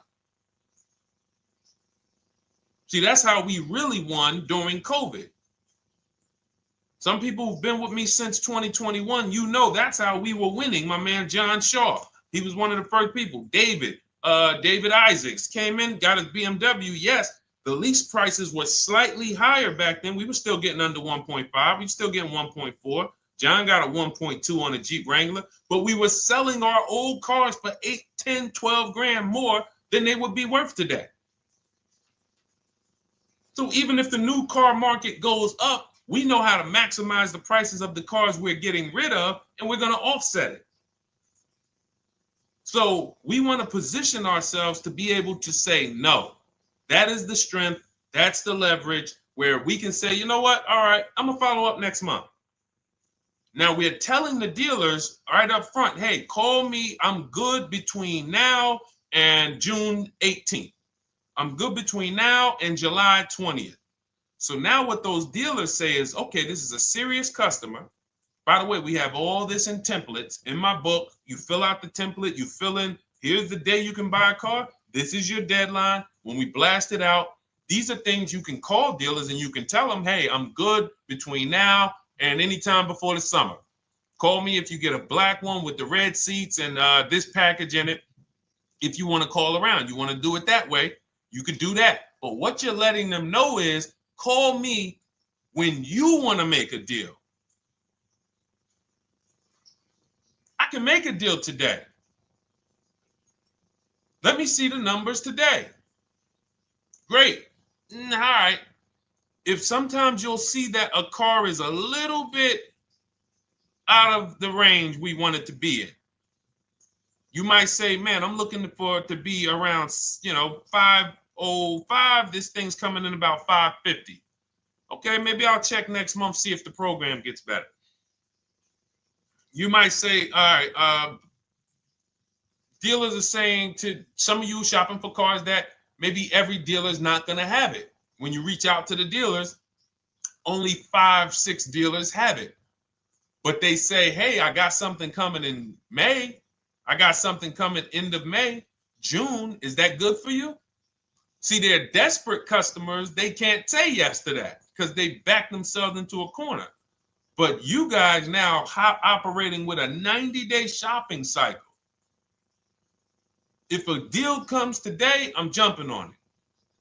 But if you got something coming next month, I'm jumping on that. Call me when you're desperate. Call me when y'all have that meeting. Hey guys, we're way behind. Listen, we need a deal. I'll take any deal right now. Hey, is that person that Sheila McCauley, you know, that last month, her number, we couldn't make that deal last month. Did she get a call yet? Hey Sheila, did you get a call yet? No, I'm still waiting. Okay, great. We can get to your number now. Perfect. Thank you. Positioned.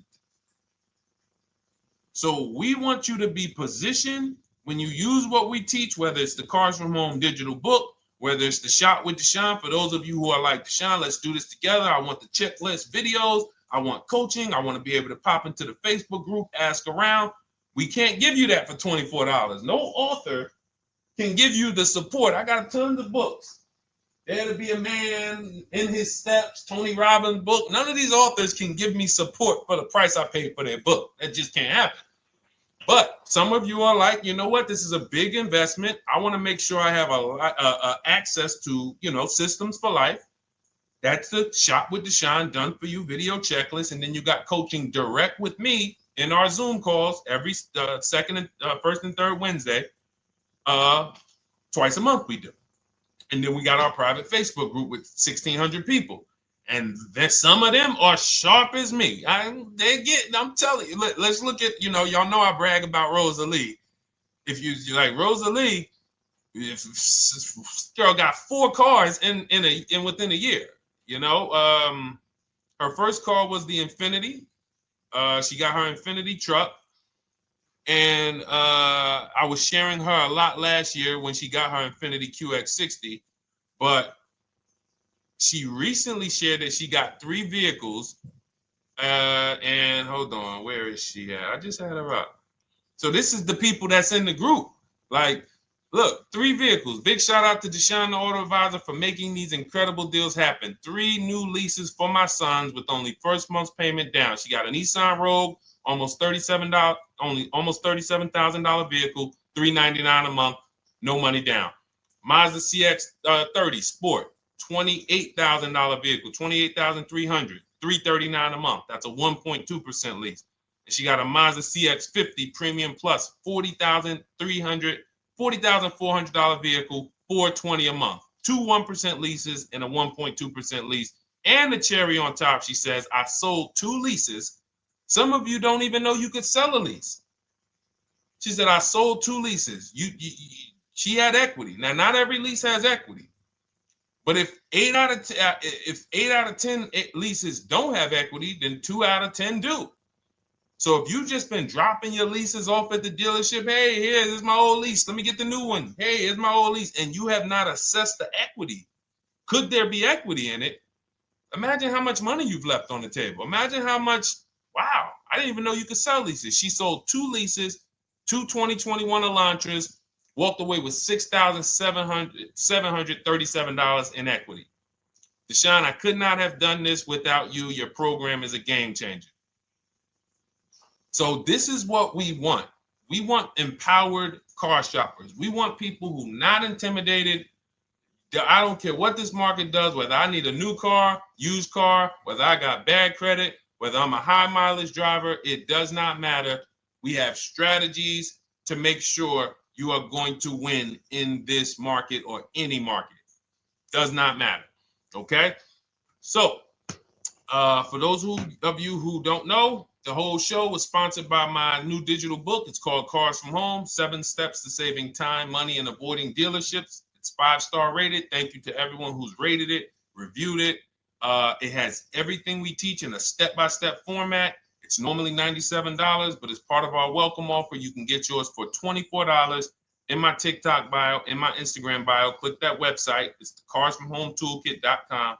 Or we have a link for you guys in the YouTube comments, in the Facebook comments, and you just click the $24 welcome offer, good for 30 minutes. And for those of you who have different learning styles, or if you just want some free advice, we have some links in there for you as well. Whether you are a do-it-yourself type, whether you are do-it-with-me type Deshone, or whether Deshone, I think I qualify for that done-for-you shopping, where I can relax at home and you guys go do that work. Or like I said, you want the free advice, just start with our cheat sheets and you can go from there. Whatever is right for you, you get it done. We just want to move you from anxiety, from, oh, I don't know what to say, from watching people online who call dealers and negotiate. Hey, take off $5,000 so I can have a viral video. And now you're talking to an 80% dealer. So the 80% dealer has the $5,000 to take off. So you look like, hey, yeah, see, I just got them to take off $5,000. We don't negotiate with dealers with fake fees. Like there's a saying, we don't negotiate with terrorists. Cars from home, we don't negotiate with dealers with fake fees. None of that stuff matters. Because what you want us to think is, look, see, I took off all of this money. Don't you want to buy the car now? But you took off the fake money. Had we been talking to a 20% dealer, what money are they taking off? The real money. The real money. So if we have two dealers, well, let's say 8, because y'all know I use the 80%. So the 80% are over here. The 20% are this small group over here that we got to find. Now, the 80% are starting so high that when they take off all the money, it's fake money. We marked up our cars. We got platinum kits on them. We got the Hertz service plans on them, and the Simonized kit and the low, all of that stuff. Okay, so yeah, we done took off 5,000 for you, but 4,000 of it was fake. Meanwhile, this 20%, they don't have the fake. So when they take off 4,000, it's real 4,000. And we over here talking to these people. Hey, take off all that fake money. See, guys, you can do this too. So listen, we bidding is the way to go. You cannot negotiate your way to a below market deal, but you can get bids and it will make your life easier. You'll start to enjoy your car shopping. You'll start to feel like you're empowered. You're the prize. Someone won your business. They won your loan. They won the opportunity to buy your car. You are the prize. So that's what it's about. So we are here Monday through Thursday, 12 noon. Make sure you meet us live or tell your friends and family who are shopping, hey, hop on this show. We're live on TikTok, Instagram, Facebook, and YouTube. But we will broadcast the show for the rest of the day. So those who want to catch up on some things that you may have missed, or if you just jumped on and you're like, whoa, man, I missed a lot. We'll rebroadcast this show for the rest of the day. But tomorrow we'll be back, which will be Tuesday, May 6th, 12 noon. Meet us here live. Thank you so much. Welcome to the new followers. Thank you to everyone who gave me gifts. Thank you to everyone who bought a book. Thank you for those of you who are in Shop with Deshone. I look forward to your success stories. Always a pleasure.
And welcome to our Tuesday, May 6th live. We do these live streams at 12 noon, Monday through Thursday. I am your host, Deshone the Auto Advisor. And for those of you who've never met me, I have devoted the last 4 years to teaching people how to get the best deals on cars and to learn all the mistakes that the industry, the car industry, would love for you to continue making, because they make a lot of money when you make mistakes. And so what we do here is we really just do questions and answers. I will teach on various topics that I feel are widely misunderstood, like the subject of leasing. And some of you who are new here, if you've never been here before, could you type a 1 in the chat if this is your first time on a stream? We do these streams about 60 to 90 minutes. And if you're going to get the most out of them, we just ask that you lock in, that you focus, because we will be talking about $1,000 mistakes. Nothing here that we'll be talking about over the next 60 to 90 minutes is hundreds of dollars.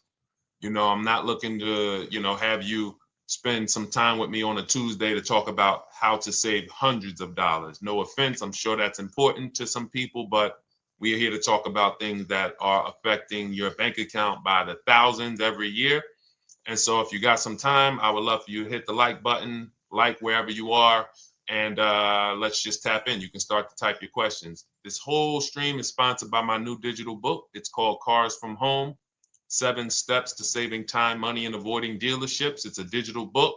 It's 5-star rated. Thank you to everyone who's rated the book and reviewed it. And it's normally $97, but for the next 30 minutes while you're watching, you can grab your copy for 75% off. That's our welcome offer. We always like to reward people for taking action. So you can get your copy for $24 instead of $97. And you can just head to my TikTok bio. You won't leave the show, my Instagram bio, the Facebook comments, or the YouTube comments, and use that link to get your welcome offer, and you'll have everything we teach. So as we go through this for the next 60 to 90 minutes, if you're like, whoa, Deshone, this is a lot. Wow, this is a lot. You can grab the book and make sure you have everything that I teach and everything in a step-by-step format. Okay? So I have my man Dolan moderating. Good afternoon. Thank you, Johnny Miller. Good to see you, Lil G. Again, guys, we are live. This is our Tuesday, May 6th live. We're live every Monday through Thursday at 12 noon. But we do rebroadcast these throughout the day. For those who cannot make them, you can watch the rebroadcast, or if you got to go back to work, we'll be rebroadcasting it for the rest of the day until our show tomorrow. All right, so let's start with the questions. You can feel free to get into it. Okay, do you have to get the extended warranty? This is a great question. This is car specific. A Honda, Acura, Toyota, in most cases, have always had low cost of maintenance and their parts are inexpensive.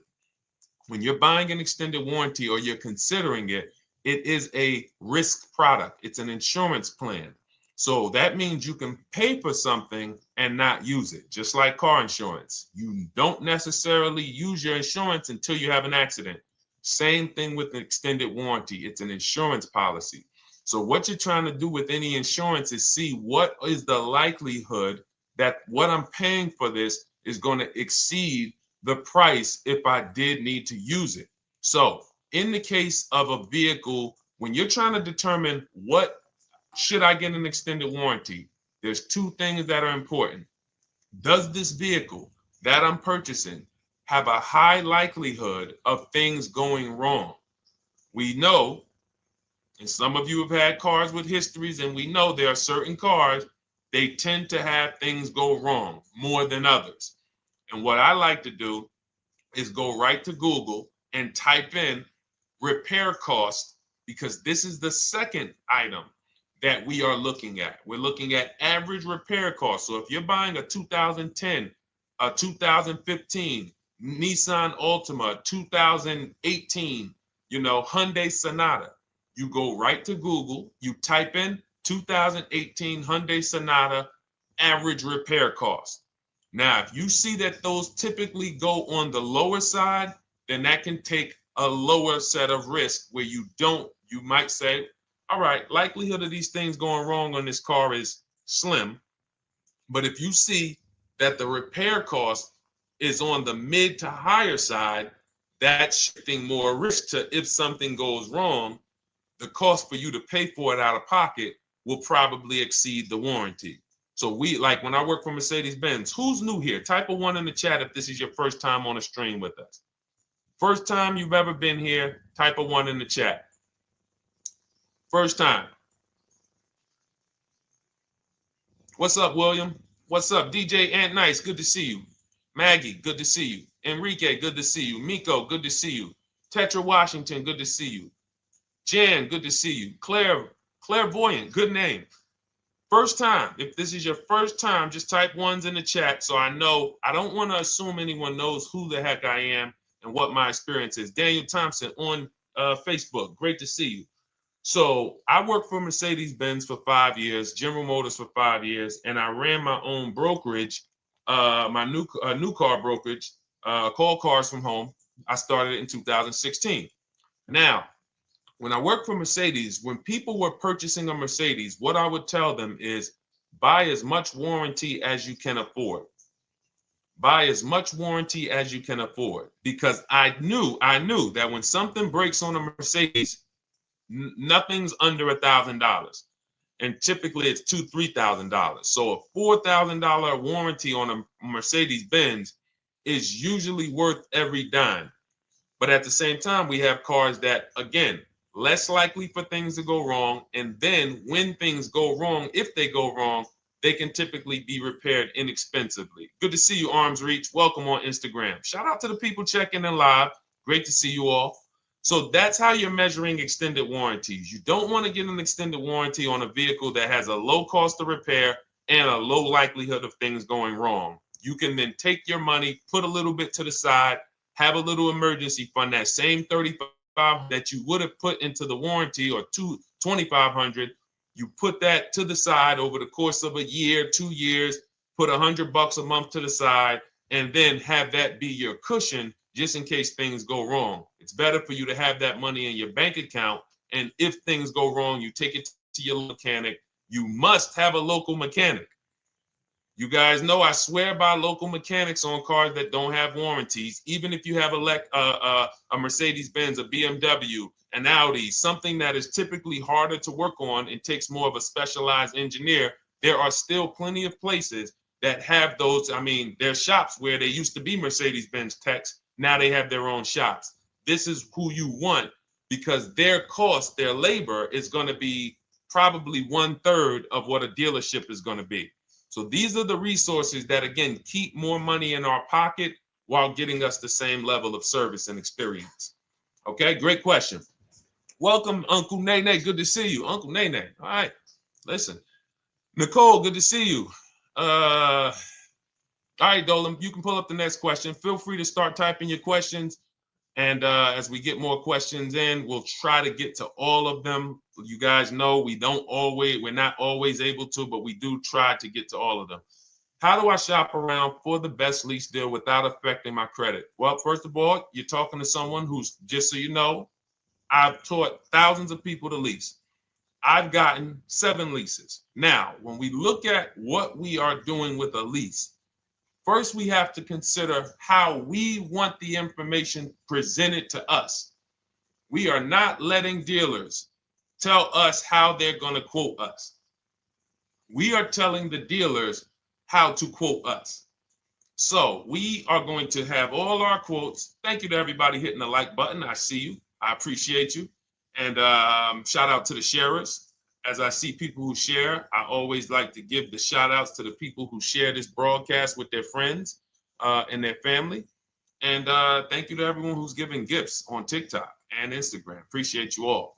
So what we are doing when we're telling a dealership, you give us a quote with first month's payment only out of pocket, 12,000 miles per year, and put all the taxes and fees into the payment, assume tier 1.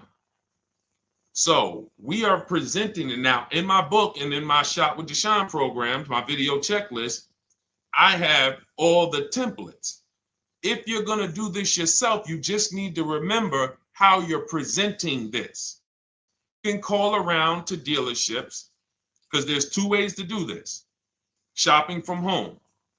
Cars from Home is about showing you guys, and I'm going to be showing you guys a ton of payments. And listen, I don't want you to feel bad, because some of you are going to see that you've left a lot of money on the table. Part of what I have to do here, and I've been doing it for 3-4 years now, is I have to tell you the bad news. For 3 years, I did a masterclass called Everything You're Doing Wrong Buying, Selling, and Leasing Cars. We put probably over 15,000 people through that masterclass. But those were people who were willing to hear the bad news They knew, Deshone, I got to hear the bad news to get to the good news. So as I show the difference in the prices that we get and the people who listen to me get, more than, forget about me, the people who are like you, the people who are on a live, saw a video, and then took action and learned and use our processes, the results they get compared to what you're getting. You're going to see, wow, they're saving $3, $5, $7, $10,000 more than me every single car. And so the Cars from Home system is about bidding. It's about turning your car purchase into a bid. You're no longer begging. You're no longer going into a dealership and begging one dealer to sell you a car, and then you go to another dealer and beg them, sell me this car, please take my money, please take my money.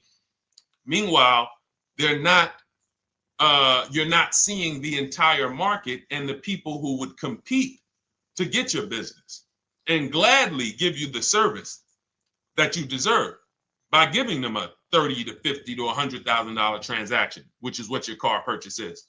So now so the big thing to understand right off the top is, now I need to learn this bidding. I need to learn to get multiple offers. So you can do this by phone. You want to do this by phone, you can call around, but you must give them that information in order for you to compare the deals the right way. Lynette, good to see you. Christina, good to see you. Melvin, good to see you checking in. Rudolph, I see you. Once you actually give them that information, 12,000 miles per year, first month's payment only, due at signing, taxes and fees in the payment, assume tier one. I want the tier one offer. Even if you think I not qualify. Now, if you got a credit score above 670, all your FICO scores, most of you will qualify for most tier one leases. So you want to see, what does this look like as I get my offers? Once you get your offers in this format, you can use the 1% rule as the gauge. The 1% rule is been around for more than 20 years. Everyone who leases and who's savvy, we understood if your lease payment is 1% of the MSRP or less, you stole the car. That includes taxes, that includes fees. You're still in the car. So example, we're looking at a $30,000 car, Hyundai Sonata or a Hyundai Elantra, $30,000 car. When we shop all our offers, if that lease payment is $300 per month, with only $300 due at signing. In other words, I show up, here's $300. Good to see you, GDTV. Thank you for checking in on YouTube. Once I give you that $300, that's my payment for the next 35 months. So that's a very, very low percentage of the car you're paying. It's a 1% rule. Now, in order to get a 1% lease, you need a great lease program, which means the bank has to be supporting the car, rebates, incentives, and then you need the biggest discount, the dealer who's going to give you the biggest discount. Now, one of those we can control. One of them we can't. Which one can't we control? And for those of you who are new here, we don't play around here. But my people who are moving, and again, I'll show you, like a lot of people, we got a lot of people who've been following us, using our processes. They're locked in. They're not casually on a live here. We're not casually here talking. They are locked in. Like, boom, okay, I hear you. They're answering, they're typing, they're not, vacuuming in the kitchen and trying to hear. You can't do. We're talking about your second most expensive purchase of your life. It's going to be, you got to lock in. You got to challenge yourself to block out the distractions while we're on this stream, because this is your money. And if you don't take your money seriously, the car salesman will take your money seriously. Oh, I like that. Praise the Lord. God is good. You don't take your money seriously, the car salesman will take your money seriously. Man. So, all right, now somebody remind me the question I asked. I got so happy about that little catchphrase that I forgot who we were. So I know we were discussing, okay, we're talking about the 1% rule. So now, one of the things we can't control is the bank. We don't know what the lease payment, what the lease program is on a car. So when we shop cars, we are going to now look at multiple offers, and here's what you're going to see. Now, I'm going to show you an example of how we know or how we expose where the dealers are concerning pricing. Now, you can't see this on TikTok, but on YouTube, Instagram, Facebook, you guys can see this. I'm going to tell you guys about it. YouTube just doesn't let us do the same type of stream. But this is a particular Infiniti that we shop for. We have offers ranging, this is a $61,000 vehicle. We have offers ranging from $680 per month, which is a 1.1% lease. So a $61,000 car, $680 per month, that's 1.1%. We divide the monthly payment into the MSRP. Now, we can see here that there are some offers already from dealers that are almost $900, $889 per month. $889 per month, $873 per month.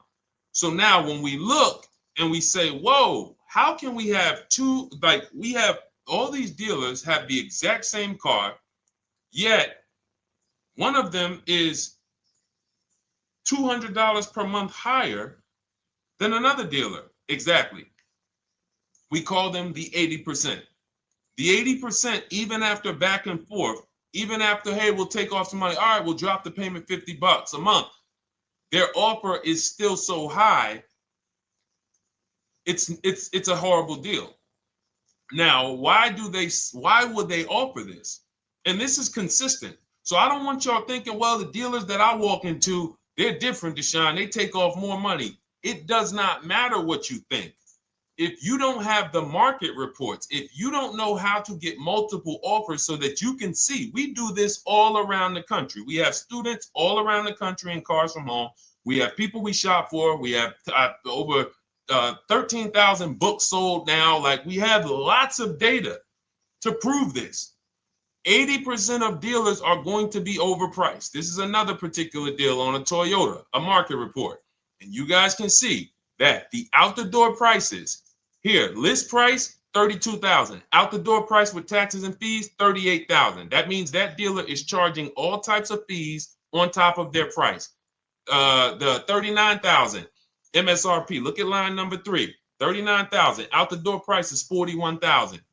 We can see $39,000 out the door includes taxes, includes all the fees. So we can see that these out the door prices in the left, in the right column, are way higher than the MSRP, $35,798. Out the door price is $39,700. But look at the green.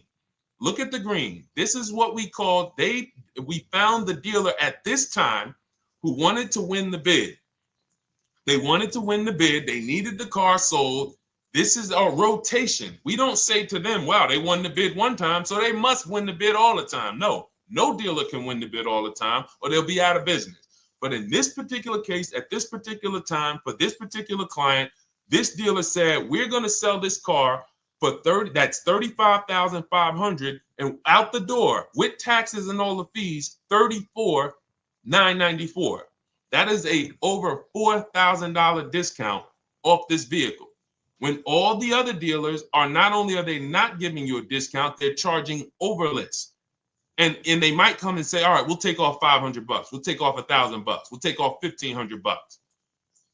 They might start so high with you guys that you think, wow, they started up here and I talked them down. They took off $3,000 from me, but they already were $3,000 in fake fees, protection plans, and all of this padding, dealer adjustments, which is fake fees.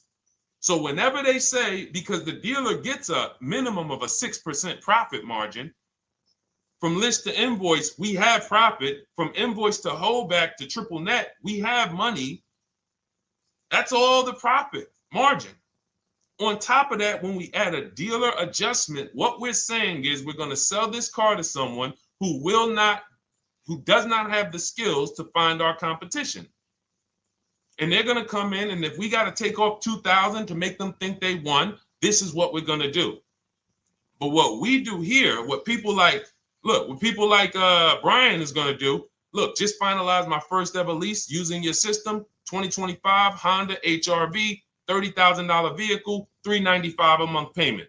no money down.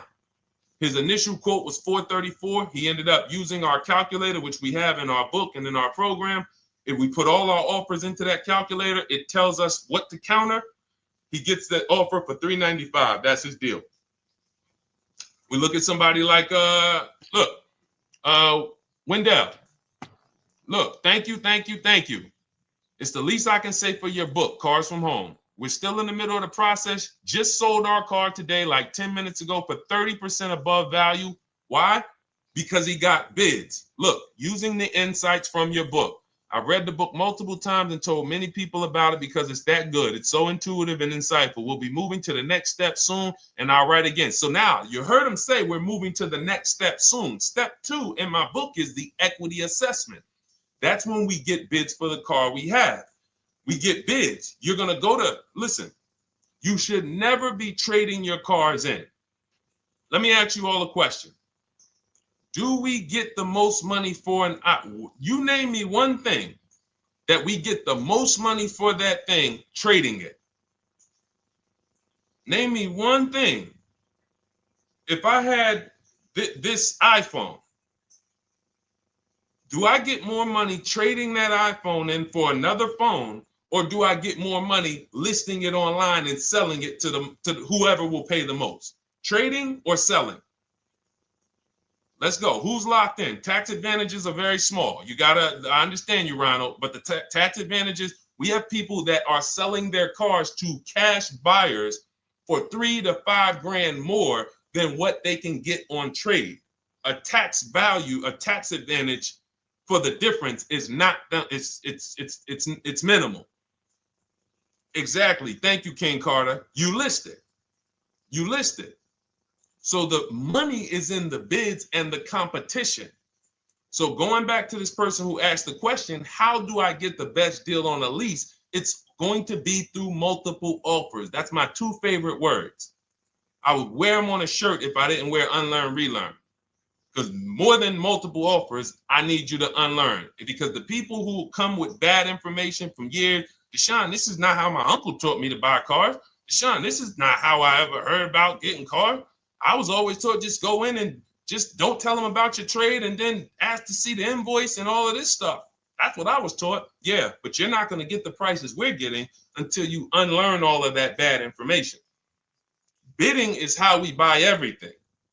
When we go into the supermarket to get spaghetti sauce, all of those companies are bidding.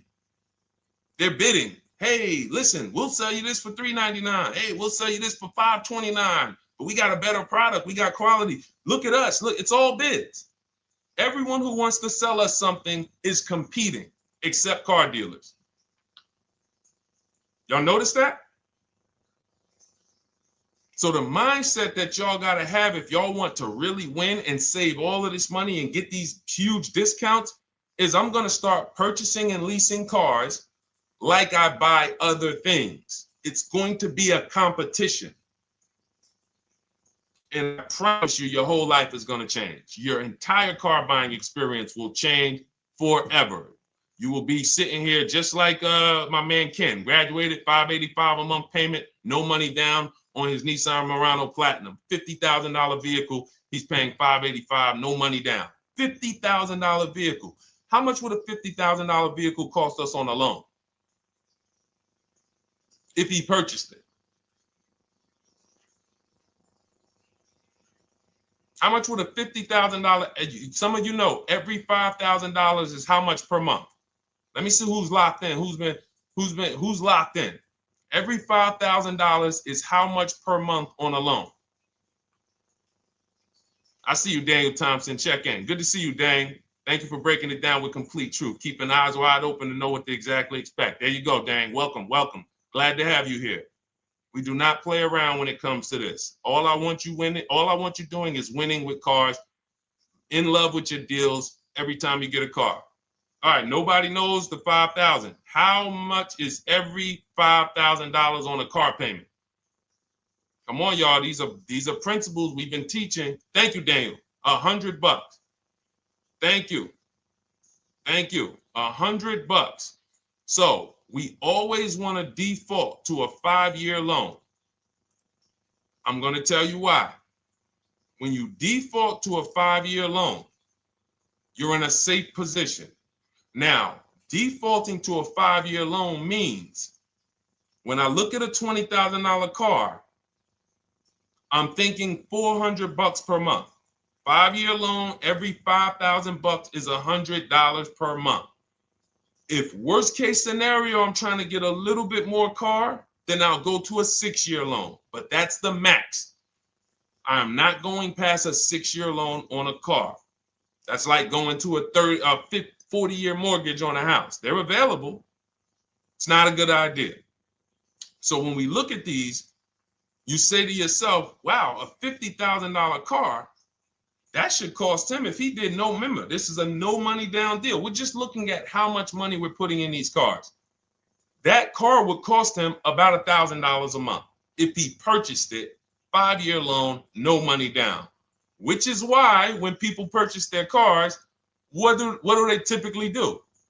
Come up with a ton of money, 10 grand, 15 grand, 20 grand, because they're going to pay into that car to try to lower that payment, because that payment. But some of us who don't have the down payment, we're financing most or all of the car.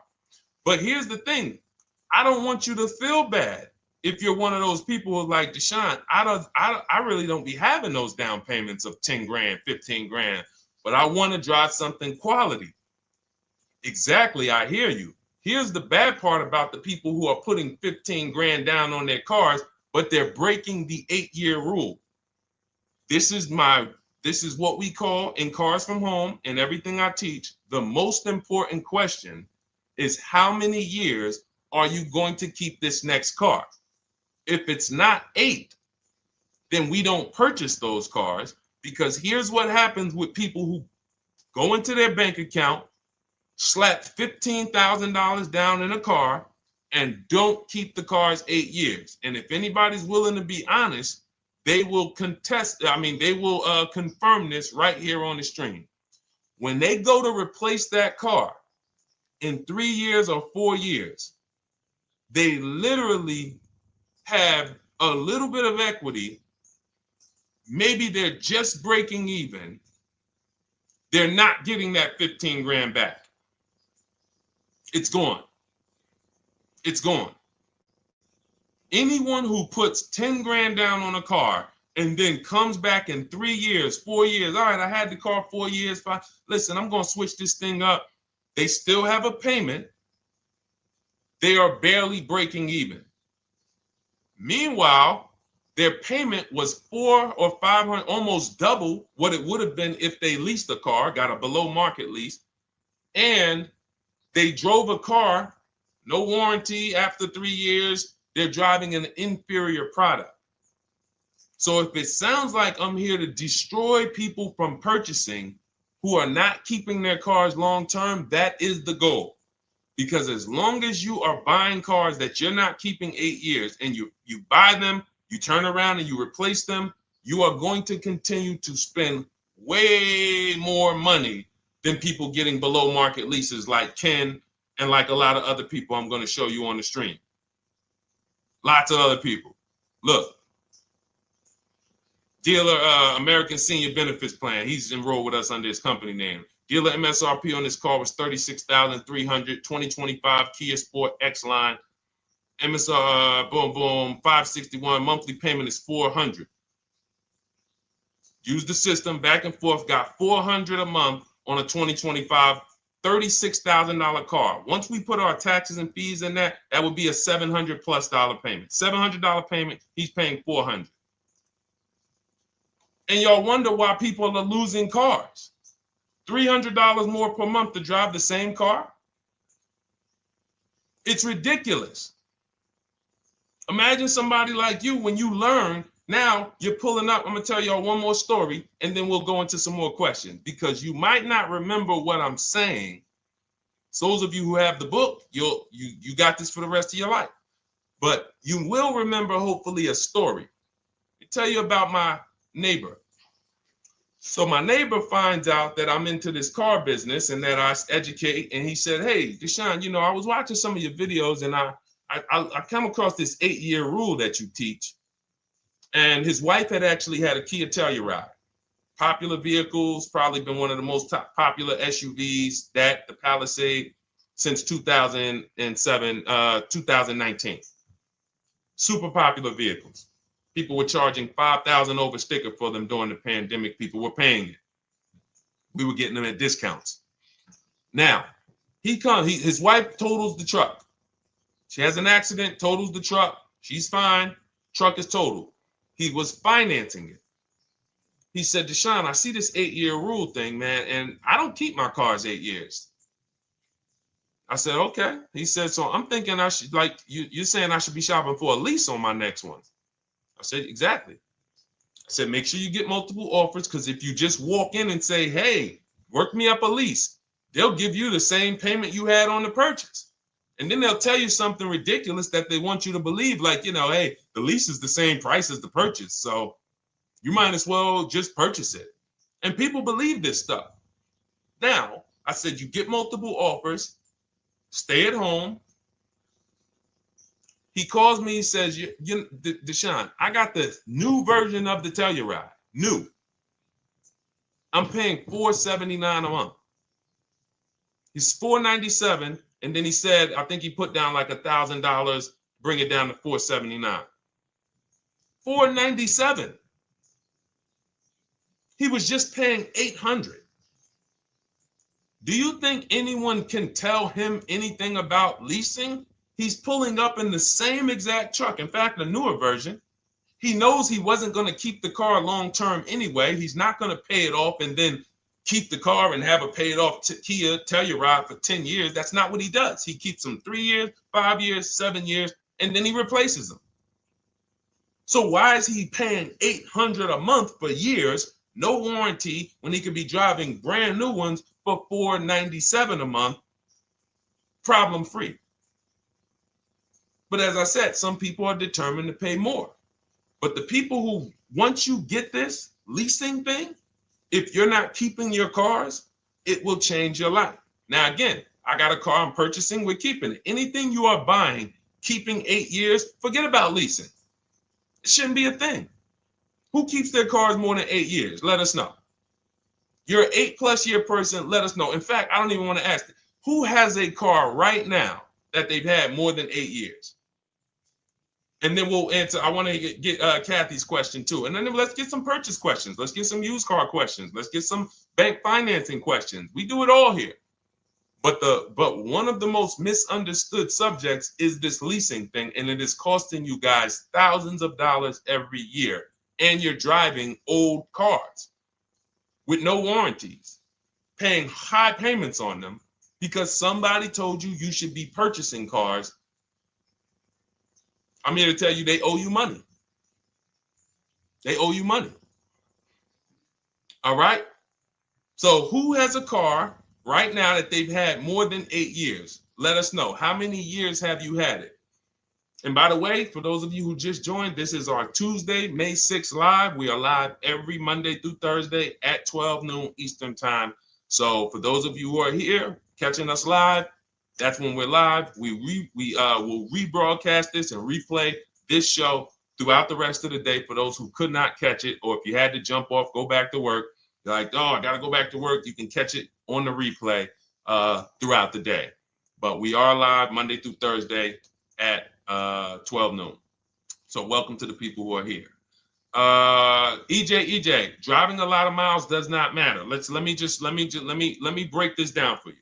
So right now, let's go to somebody who else has a lease.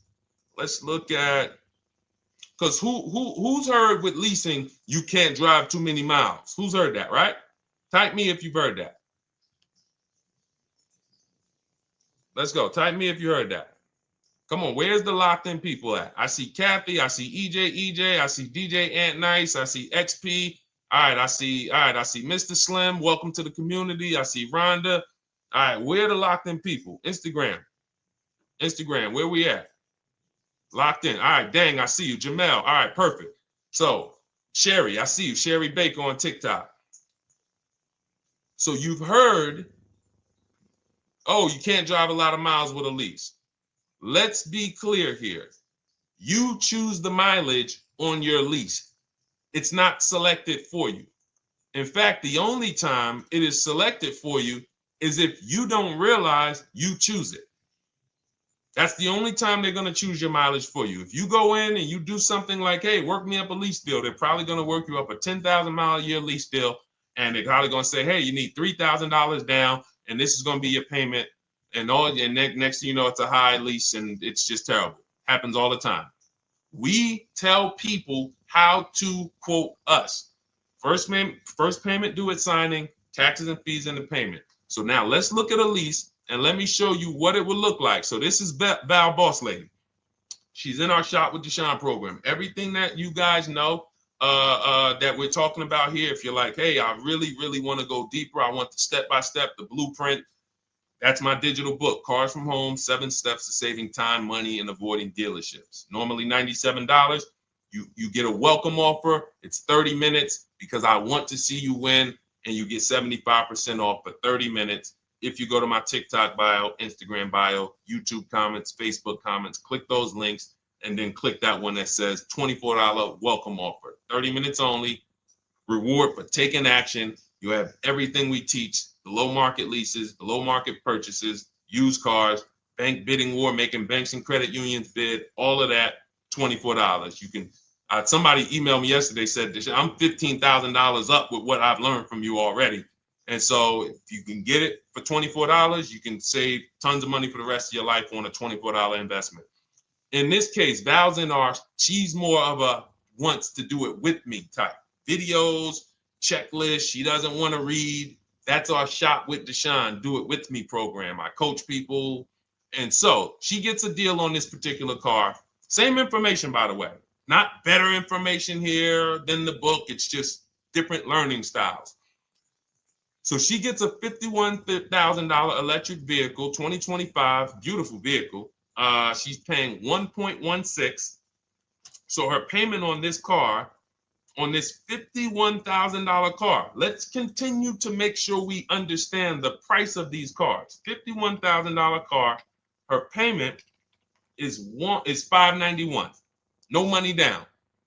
Now, some of you might say, wow, if I got $591, I'd probably put like $3,000 down, bring it down to $499. You could do that. That's how we can do. We can do that because she already got an incredible deal. Then we're just determining how we want to structure our payment. And thank you for everybody sending me gifts. I appreciate you. Thank you for all the badges. I don't take it for granted. And thank you for everyone who's hit the like button. Those of you who are double tapping the screen. Every time you hit something on TikTok, you like it, you double tap the screen, you keep running those likes up. We appreciate you. It does matter. It helps spread the word. So let's say Val wanted, she's a high mileage driver like EJ. Let's say, EJ, how many miles per year do you drive? 20,000, 25,000? Let us know. I'm gonna show you why. In my book, I have 2 strategies for high mileage drivers. I'll tell it to you guys right now. How many miles a year do you drive, EJ? 25,000, 20,000? Those are both high. Let us know. Or if anybody, else, because, anybody else who's a high mileage driver, let us know. How many miles? 26. All right. Thank you, EJ. So let's just round that to 25 for now. Let's just round that to 25. So let's say instead of her $591 payment for a $51,000 car, now you could shop for a $30,000 car and you can have a 1% payment. If it was, a similar deal, you'd be paying $300 a month. In her case, she has a $51,000 car. She probably wanted a nice SUV that looks beautiful, that some other people are paying $1,000 a month for. She's paying $591. But if she wanted to bump it up to 15,000 miles a year, she'd be paying another $30 more per month. She'd be paying $620. Now, if she wanted to bump it up to 20,000 miles per year, she'd be paying probably another $80-90 per month. So she'd probably be paying $700 to drive 20,000 miles per year. Now, let me tell you guys, because some of you guys who are like, yo, man, those payments are high. We're talking about $50,000 cars here. So if you were shopping for a $30,000 car or $35,000 car, naturally, if we took the same exact numbers, let's take a $35,000 car, 1.16 lease. That's a 406 payment, probably $399. So now, in order to go, and let's say you're a high mileage driver, just like EJ, you want to add another 15,000 miles to your lease. You're probably going from 400 to 550 or 575. But you have all the mileage you need. And here's the beautiful thing about that. If I'm paying $175 more per month, but I get all the mileage I want, and when I drop this thing off, I get a new one, I don't have to worry about negative equity, and I put no money down. That is way better than what most people are doing out here, what everyone's doing. Because I'm gonna tell you what most high mileage drivers do who don't put money down. They will go in, buy a car, take a super long loan, 6 years, 7 years, just so they could afford the payment. Now, here's what happens. They drive the car, they put 25,000 miles a year on it. They come back in 3 years or 4 years, and they say, wow, I got 100,000 miles on this thing already. Let me go and swap out the car. What situation are they in at that point, guys? You put 100, you got a 6-year loan, average loan. You drove 25,000 miles per year. You put 100,000 miles on the car in 4 years. You come back, you still have 2 years of payments left. 15 grand negative equity. I used to see it all the time. Thank you, I am rich. Locked in on Instagram. I see you. Locked in. See it all the time. Every car salesman who has dealt with a normal 25,000 mile high mileage driver that does not keep their cars sees it all the time. They come in, yo, man, what you do for a living? Man, yeah, I do DoorDash, I do Uber. Oh man, I work in sales. You know, I'm on the road a lot. You know, I'm here. You know, all right, I want to replace this thing. I got like 110,000 on it. Okay, you still got a loan on it? Yeah. All right, we already know you got negative equity. Then we appraise the car. All right, the car's worth like 7,000. How much you owe? Man, you owe 19,000. All right, well, what can I do? Can you get me into something? Roll that loss all the way over. On top of that, you finance the car, so your payment is high. You finance the whole car, so you're paying a high payment compared to if you had leased, just literally shop for your leases, added your miles to the lease that you needed.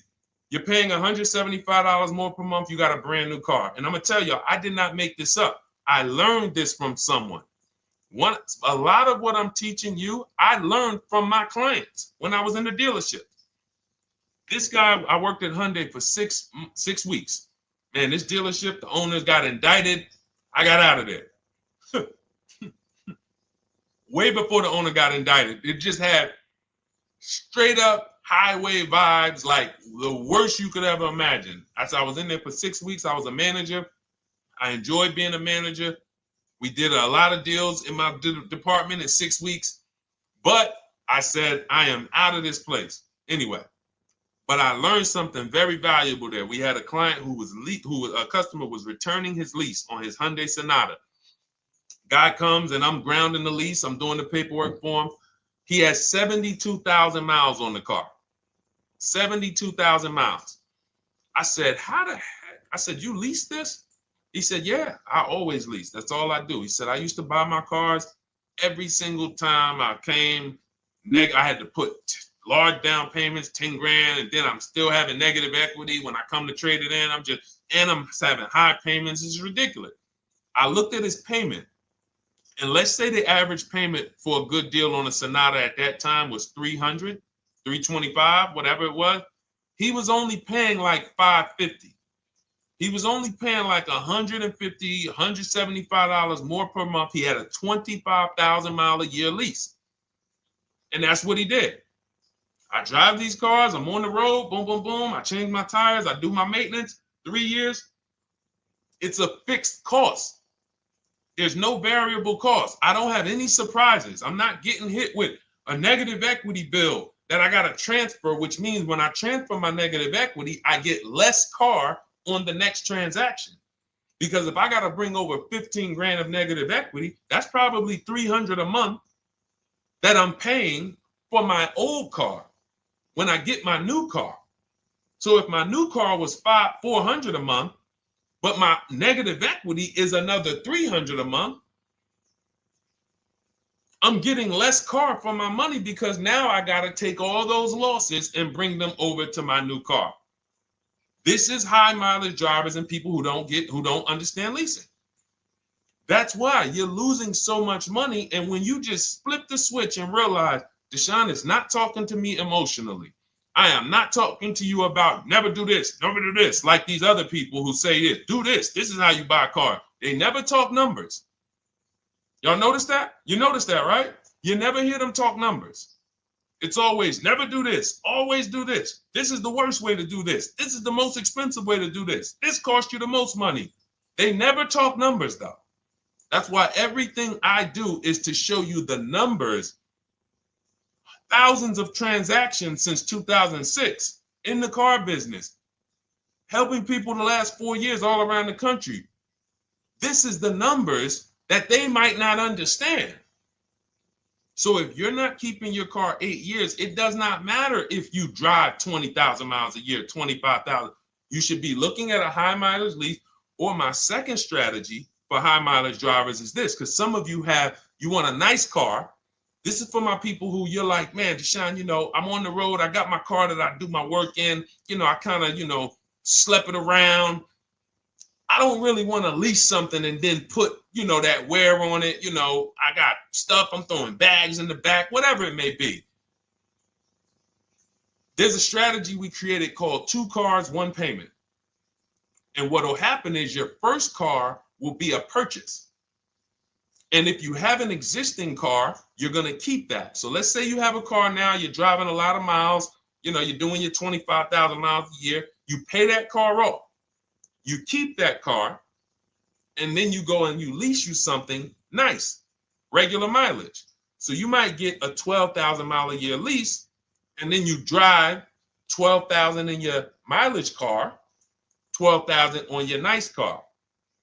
Because some people are like, I want a car that I could, when I need to go somewhere nice, this is what I want to drive. When I'm with my family, this is what I want to drive. But when I go to work 5 days a week, I'm going to drive my mileage car, 3 or 4 of those days, and then I'll take the lease maybe 1 of those days, and I'm splitting the mileage. You still have 1 payment. It's low. And then every couple years, you replace the mileage car or you replace the lease car, and depending on when the lease is up. But you want to keep that, and that mileage car should be something that will last. Ideally, something that you can get 200, 300,000 miles a year out of that car. Because that's what that car is there for. Man, I'm hopping in this thing, man. Oh, transmission went out at 170,000 miles. Go get you a rebuilt transmission. Boom, boom, drop it in there for $2 grand. Get another 80,000 miles out of that car, but you still got your lease car, and you're just splitting the mileage. Both of those are short-term strategies for high mileage drivers. That is not for long-term people. If you're a long-term person, I keep my cars 8+ years. Forget about leasing.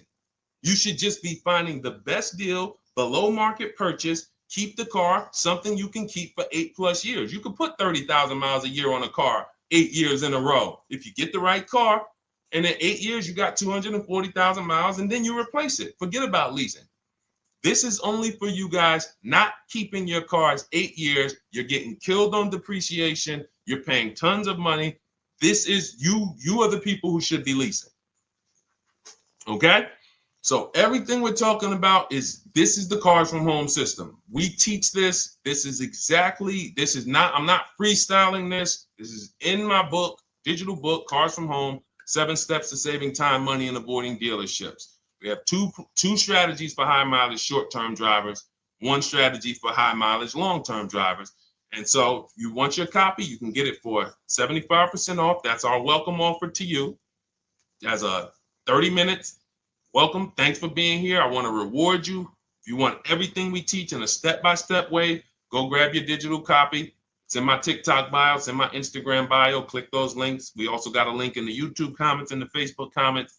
Grab your copy and make sure as soon as you purchase, screenshot the thank you page. You're going to see thank you for your purchase. screenshot this page because it has my support team's email on there. And then there's a link for you to open the book right there. You can save it right to your computer or right to your phone. Okay, but and we also have a special for those of you who are like Deshone. What about that, video checklist and coaching program? That's lifetime access to my video checklist. You're like, maybe Deshone, I don't really read. I like step-by-step videos. And also, I want to be in your Facebook group. We have 1,600 people before you that are in that group, 2,300 people that are shopping with us that have a lifetime access to our video checklist. We have a $200 special for that welcome offer. And so I'm always about rewarding people for taking action with a special offer. It's limited time though, and so get in where you fit in. All right, let's keep it going. Thank you, Corey. Said amazing knowledge. Thank you. And I'm glad I saw somebody said that's a great idea with the 2 cars. Thank you. It's a great idea. All right. You've convinced me to lease my next vehicle. Awesome. Awesome. Does your service shop for lease terms on the car? Absolutely. If you qualify for done for you, that means you just want to relax. That means we only shop for new cars and leases for people, new purchases and leases. And you have to have a FICO score over 670. But yes, here is a market report that we prepared for a client. Let me put on do not disturb. Here's a market report we prepared for a client. Okay, so I showed you that that's an affinity. We didn't even finish that. We had just started for this client. But this is, do I have one here? No. Do I have a lease market report here? Yeah, right here. So that's an example of what a Kia, this is a particular Kia lease where their best offer was a 1.27 offer. Now, here's how you know you found the bottom of the market. And again, whether you're using the book or whether you're calling around, again, you can call around to do this. The key is not going into dealerships. You cannot do this going in.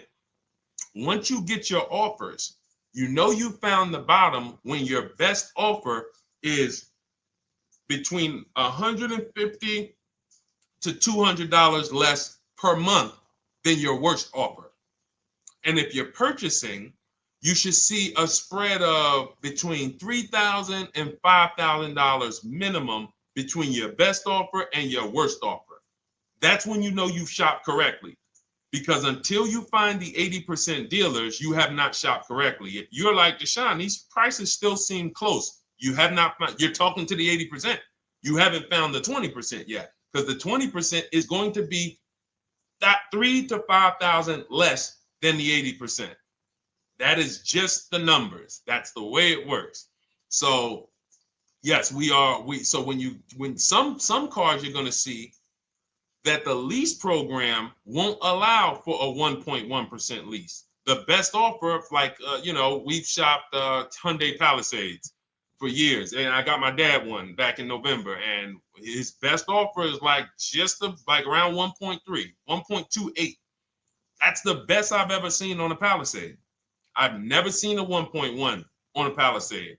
I've had people in our Charles, some of you know, I posted pictures of him when he got his Palisade last year. We clear out the old pictures because we got a bunch of new people with 2025. So we're not going to sit here and talk about 2024s anymore. We got Ken, we got Melissa, we got Sheree, we got a bunch of new people, just Ralph. We're not going to, but I do remember posting Charles who got his Palisade and he's like, he shopped, used the system, got his multiple offers. Best deal was 1.3. So that's where it comes in at because of the lease program. That dealer is already taken off to win the bid, probably taking off $5-6 grand. But if they don't have more rebates and more incentives and a better, then it's not going to lead to a 1% lease. So the 1% leases come from major incentives. Maybe sometimes they have too many of the vehicles. They want to move them. Lots of bank support. But what I tell you is you should be looking for between 1.25 and 1.5. That's how you should budget for a lease, between 1.25 and 1.5. That's a great deal. And if it has a really aggressive lease program, once you get your bids, you're going to see it fall under the 1.25. You see it fall into 1.1, 1.2. but we don't know what the lease program will be until after we shop for that vehicle. Okay? So yes, absolutely. It's an empowering way to shop. It's also fun because you can see, man, I'm not begging anymore. Like these people are like, please do business with me. Please do business with me. And then you start to feel bad for everybody who's still in those dealerships doing it the old way because they're talking to the 80%.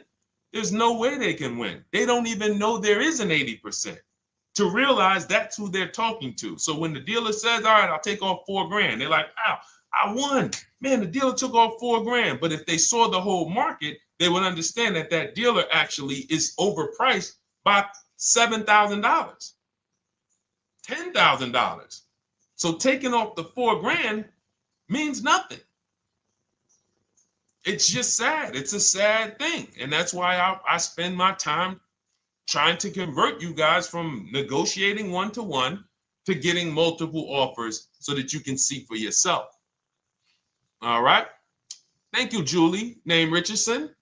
Thank you for sharing. XP got the number 2 gifted badge. Forgive me because I don't really know what that means, but I just know that's what it's saying. So I appreciate it. Thank you, Corey22. Sherry Baker, thank you so much. Number 1 gifted badge. All right, let's go to some more questions. We got some more questions. Dolan, I'm sure you got a lot of them. And what I'm going to do for the rest of the broadcast is just try to do rapid fire questions and answers. Okay. And if you guys want me to go deeper on any particular subject, then just feel free to say, hey, could you go deeper on that? How do you get a car loan with bad credit? Well, we have a resource. It's not our company. We have nothing to do with them. But we always try to stay up to speed on who's financing people with bad credit, because the goal is you don't want a dealer controlling your financing. Somebody just came up to me. He's a neighbor. He's like, aren't you in the car business? I said, well, yes and no. He's like, well, listen, I got a connected Acura. Anybody you send me, they get anybody approved, I'll give you $1,000. I said, okay, cool. Thanks for the information. For them to give me $1,000 just for sending the customer, and he's also a middleman, he's not a salesman, how much money are they making on the customers? If they're going to give me $1,000 just for sending someone with bad credit to them, how much are they making on the deal?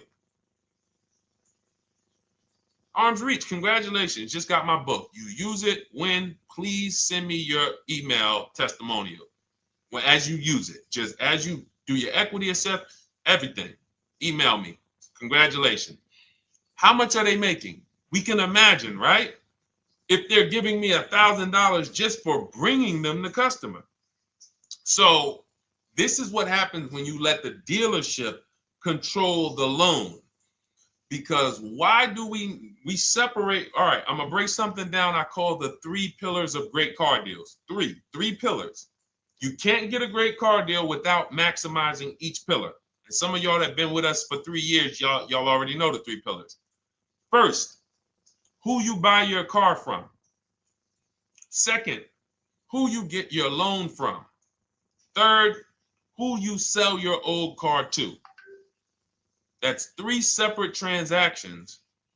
The car business has trained you guys to give them all 3. All 3. The car business has trained you guys to give them 3 transactions. Anytime you purchase the car, who's done this? Be honest. Purchased the car from a dealership, sold them your old car, in which case you call it a trade, and they got you your loan. Who's done this? 3 transactions in one. Why do we know these are 3 transactions? One, there's competition. People want to buy your car. It's okay, Corey. That's that. Thank you for being honest. That's how we change. The reason why we know that these are 3 transactions because there's people who want to compete in every one of them. There are people who want to buy your car. That's why step 2 in our book, we never trade. We get offers from CarMax, Driveway, Carvana, AutoNation, Car Gurus, Kelly's Blue Book Instant Cash Offer. It's a bid. We just had someone sell their lease. Miss Hickman, she sold her lease, made $4,700 selling her lease. CarMax won the bid. Drove the car for 3 years, had equity. She dropped her lease off. They gave her $4,700. Won the bid. That's one pillar. Second, who I'm going to get my loan from if I'm getting a loan. Those of you who are paying cash or leasing, this is not a pillar. But we need to bid out our loan. We had a great talk yesterday on our show yesterday where I asked, who do you guys get your loans from? Most people said the bank, the credit union, the dealership. One person said the right answer, whoever gives me the best APR. That's the right answer. And then we have who we buy our car from. There's banks and credit unions that want to compete for our loan. There's multiple dealers who want to compete to sell us a car. So we can't get a great deal until we have bid out each pillar. And that's why when we have bad credit, if we let the dealer now control, this dealer has a car. We didn't bid out that car to find out, is it a great price? Now they're also giving me the loan and they're charging me 25%. We didn't bid that out to see, is that the best loan I could get, even with my bad credit? Is that the best loan I can get? So the key, what you want to do first, if you have bad credit, is I'm online looking for anyone who will finance me with bad credit separate from the dealer. I'm not going to Carvana.com and saying, hey, you can get a car with us you can get a loan with us as long as you buy a car from us. You're mixing the transactions. You're taking away my ability to get bids. I'm finding someone you should check out. There's a resource. Oh my goodness, what's the name of the company? It's in my book, but I want to give it to you. Goodness, it's slipping my mind right now. Send me an email or a DM, because here's the thing. If you use just that part and get the loan funded, but you don't know how to bid out everything else and structure your transactions, and are you keeping the car 8 years?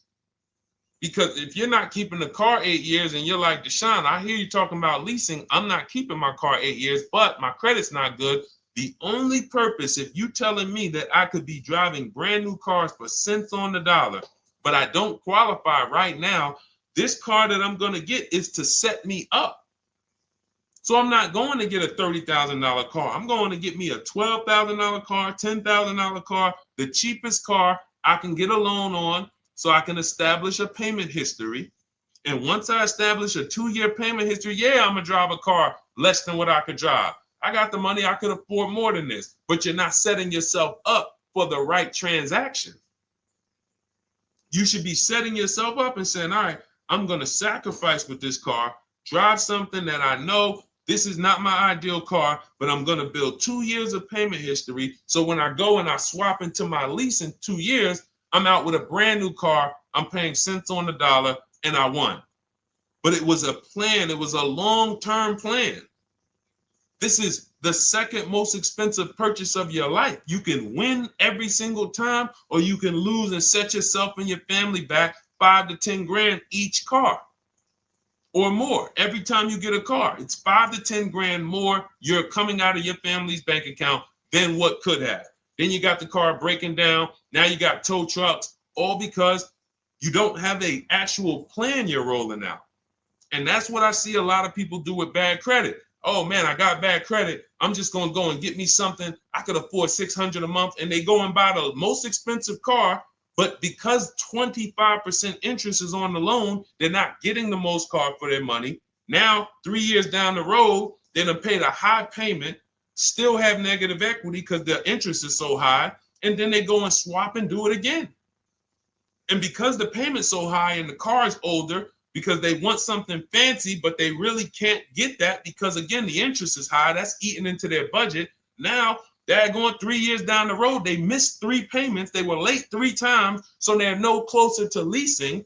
Credit's still bad. This is disaster.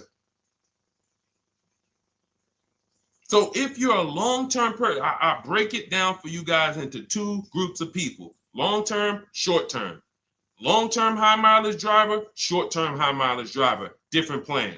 Long-term bad credit person, short-term bad credit person, different plan.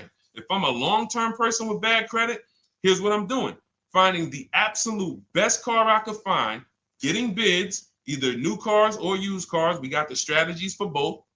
You can use the marketplaces, cars.com, Car Auto Trader. We got a whole strategy for how we find used cars, but you find that car, you pay your loan of 20%, 19%, 18%, if that's the best you can get. Because here's what you're going to do. In 2 years, you're not swapping into a lease. In 2 years, you've established a payment history, you fixed your credit, and now what are we going to do? You got a quality car. You're not thinking about trading it. You're not thinking about replacing it. You're like, man, this is my car. It's a great car. I'm just paying daggone 20% interest. What do I do now after 2 years? Now that my credit is good because I got a quality car, dependable car, I'm focused on fixing my credit over 2 years. What am I going to do after 2 years? Anybody?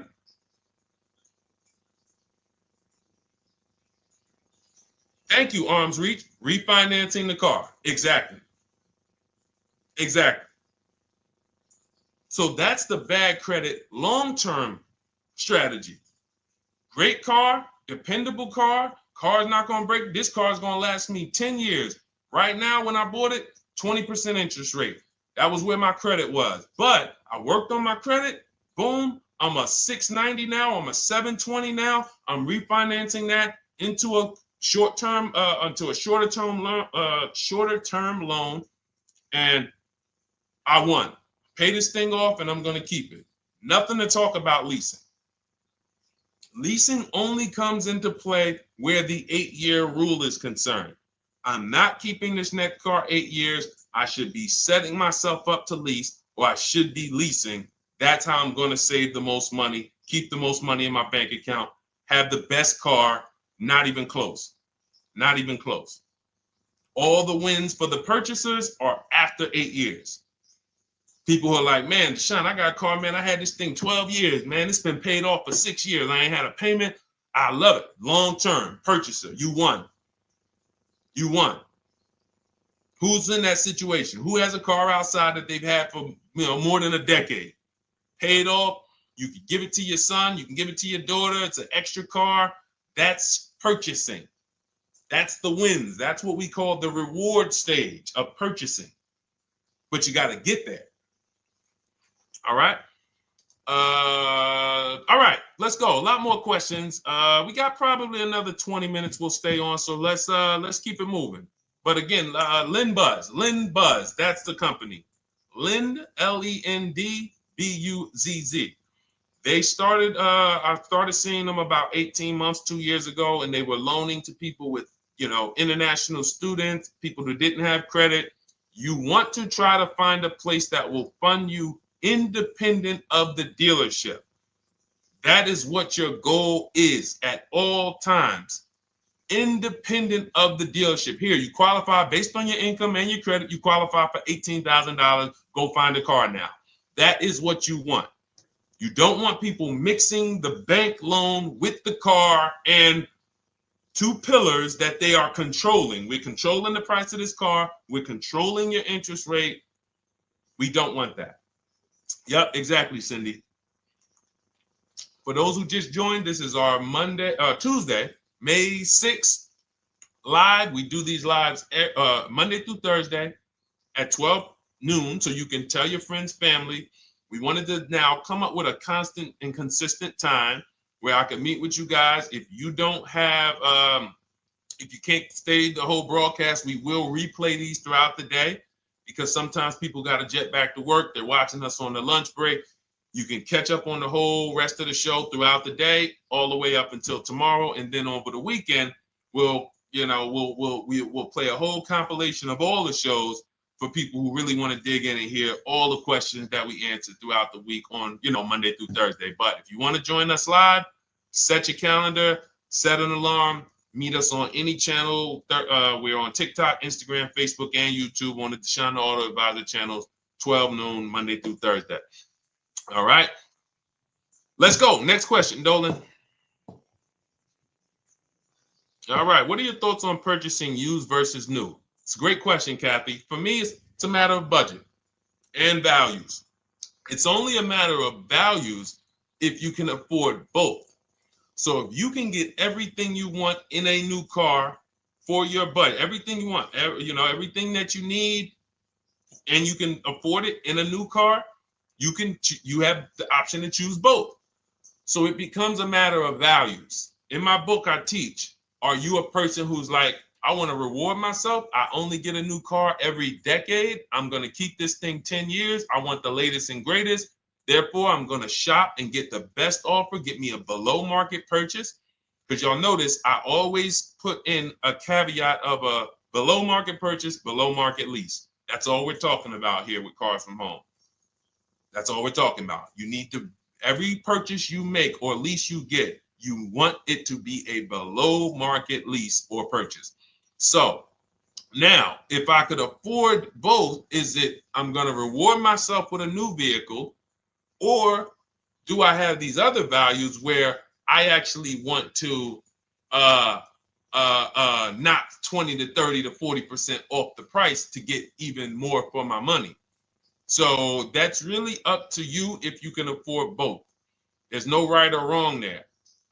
It's a matter of, like I said, the values. Now, some of you once you look at your budget, I have a tool in my book and in our video checklist, the coaching program called the Perfect Budget Calculator. We invented this. So it's not on Google. You'll hear a lot of the stuff, almost nothing we teach. You're like, if you ever go to look for it, the 8-year rule. No one talks about it. We created it. This is our intellectual property that we created to teach you guys to create these boundaries, the rule of 72 and the 10th birthday, 1.5% rule for overpaying for leases. These are all things that are absolutely proprietary to Cars from Home. But one of them is this Perfect Budget Calculator. Sometimes when we're factoring budgets with most calculators, they don't include fees that we know dealers have. And I'm talking about legitimate fees, tax, documentation fee, motor vehicles. So we're putting our budgets together, but we always get caught out there. Who's had that happen? You got it all figured out. You get to the dealership, you bought the car, and they're like, well, what are you going to do with the fees? Because you got $3,000 in taxes and fees. And you're like, whoa, where'd that come from? Sometimes they're lying and sometimes it's legit.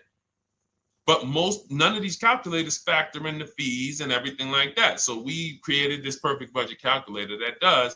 But here's the thing. Once you find out what your budget is, even if you're budgeting with a normal calculator, just add a couple thousand to account for the taxes and the fees. But you might see, I can't get everything I want in a new car for this budget. Everything I need, I can't get for this $24,000, in which case I need to go and look for a pre-owned one.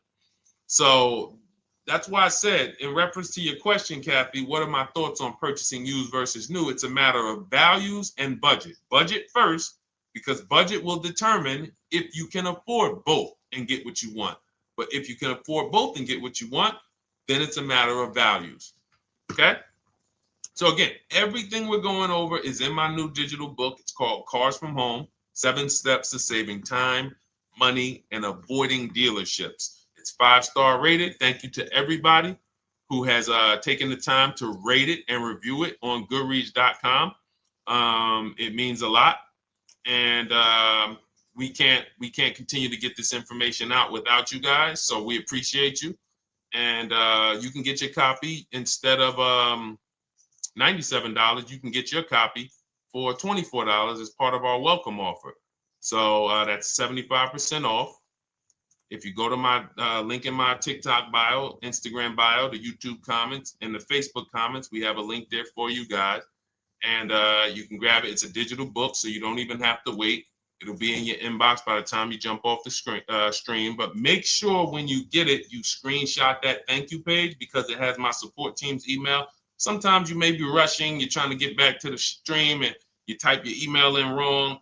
Also, as soon as you purchase, the link to open the book is right there. So it'll say open the book below. You can save it to your computer. but I would rather you get it for $24 than $97. Although we've sold a lot at $97 because people feel it's worth every dime. You're going to save thousands and thousands of dollars for the rest of your life using what's in the book. Your first transaction, you probably save $4,000 to $6,000 to $8,000 depending on the car. So $97 is great, but $24 is even better. All right. And for those of you who have a different learning style, you'll see in there, shop with Deshone. You're more of a do it with you person. Do it with me, Deshone. Okay. We have lifetime access to shop with Deshone, and I coach you personally for 6 months. So we jump on Zoom calls twice a month. And some of you who may qualify for done for you, just do it for me. If you qualify for that, we have a welcome special for that too of $300 off. So get in where you fit. And those of you who are new or you're like, Deshone, I like what you're talking about, but I still don't trust you. You can start with our free cheat sheets. So just start somewhere so that you can start to reinvent how you're car shopping. Magley, how are you? Oh man, of course I remember you. Following for years. You actually were following me from the time God blew me up on TikTok. That was 2021. So I absolutely remember you and I appreciate you. And yes, it's so good to see you. Absolutely. Absolutely good to see you. All right, Dolan, we got a couple more questions. We got time for a couple more. Let's try to go as fast as possible. The discount for the book is not working. It says time ran out. It's 30 minutes. I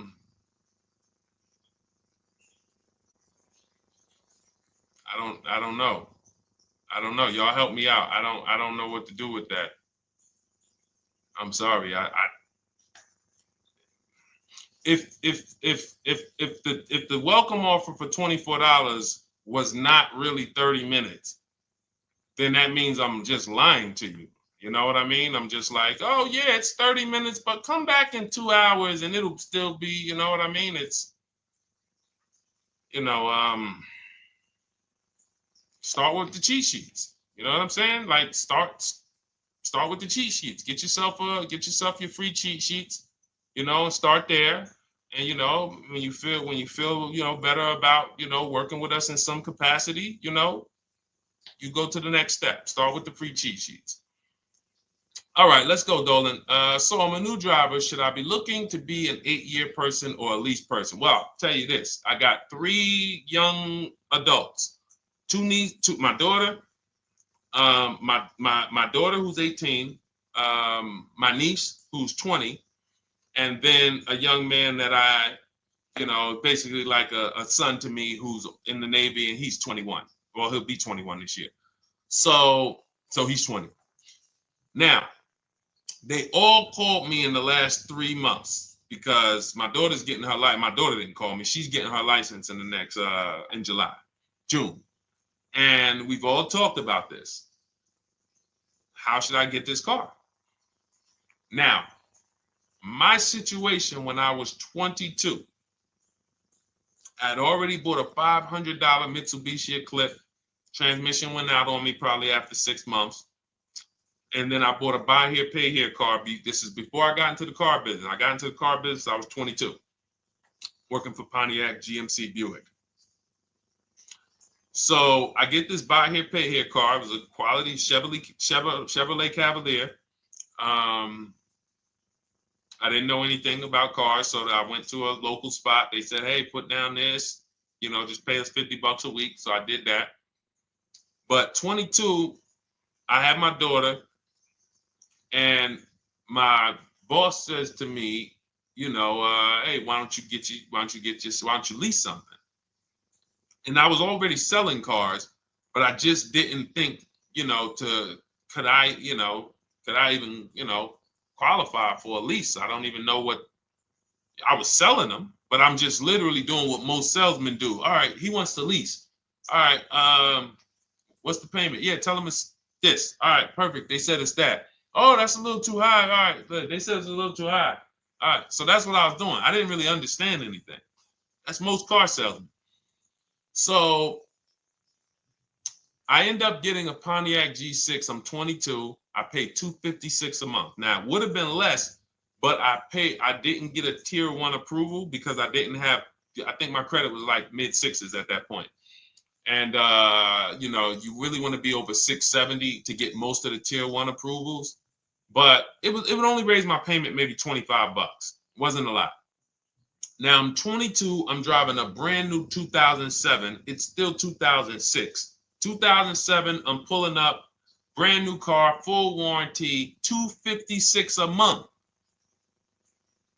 At the same time, I have a friend, got a vehicle, Toyota, financed it, went in. She had, you know, we had our, she had a young child, a little older than us, maybe 1 or 2 years older than us. And then she goes and she purchases a car. $500 a month. She didn't get ripped. That's what a $20,000, $22,000 car costs. She got a Corolla. $500 a month. We're 22. Plus insurance. This is enough to break a young person, young family. I'm paying $256. She's paying $500. That right there. When I tell people that story, it's amazing to me how many people will say, Deshone, when I got my first car, my parents took me out. We financed this car. We financed this. I was paying $400, $500, $600 a month. Whether the parents were paying some of it, or they were paying some of it, or they were paying all of it. Thank you, Kathy. Appreciate you sharing. So this is what all of them, all three, well, 2 of them. I don't know about the young man. Because his parents.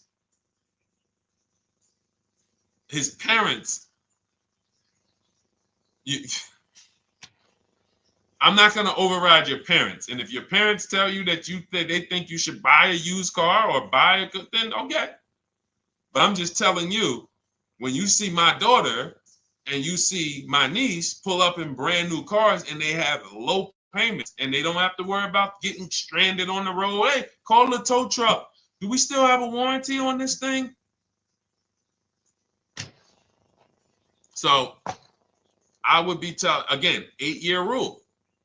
Because if I've had young people in their early 20s who are like, I'm not even into cars. Like, I'm going to buy this and I'm going to keep this car. Like, I'll keep it 8, 10 years. I don't. And I've had some people who they know when they get a better job, when they move to this, they're going to start a family. They're probably not going to keep the car 8 years. So it still goes back to the 8-year rule. Always. Always. Most young people, most people should be leasing their cars. That's how I did very well throughout my 20s. Praise the Lord, because I did not have high car payments. I didn't have cars breaking down on me where I had to be like, oh man, couldn't get to work today. Not many 20-year-olds, 23-year-olds are keeping cars 8 years. So when you're putting them in used cars, you're really setting them up for failure in a lot of cases, compared to if they were just leasing, getting look, because some people be like, wow, are $300 car payments still out there? Oh yeah, they're still out there. Just you just are shopping for the right car. I know India had her look, Rosalie, she's in our Done With You video checklist and coaching program, like Cars from Home. She's, you know, this is our Facebook group she's commenting from. 3 vehicles she got, all for her sons, all of them. A Nissan Rogue, $399 a month. That's a $36,600 car. She got a Mazda CX-30. That's a $28,200 car. Payments $339 a month.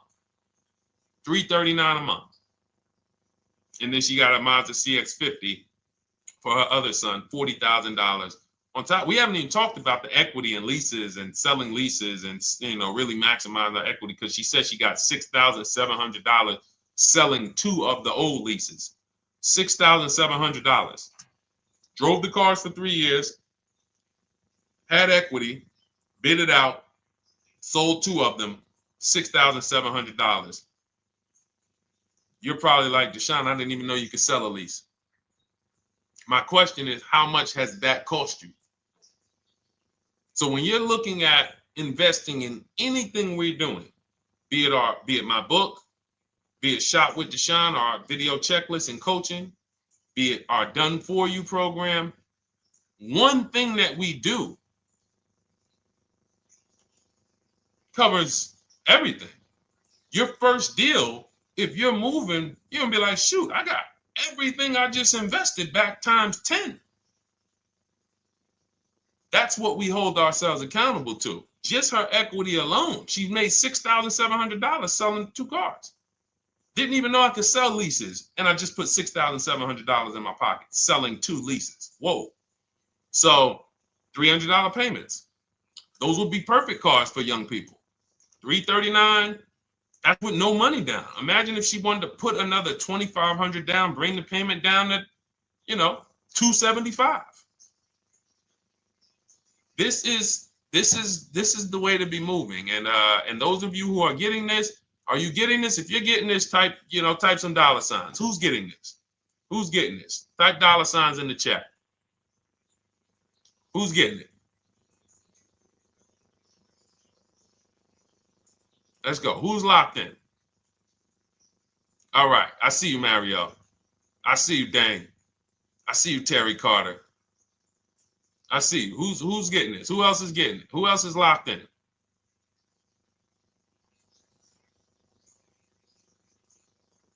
A lot of y'all on here. Listen. I see you, DJ and Nice. I see you, Arms Reach.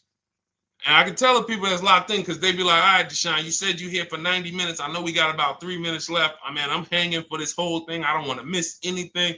Shout out to the people that are locked in. All right. Go ahead, Dolan.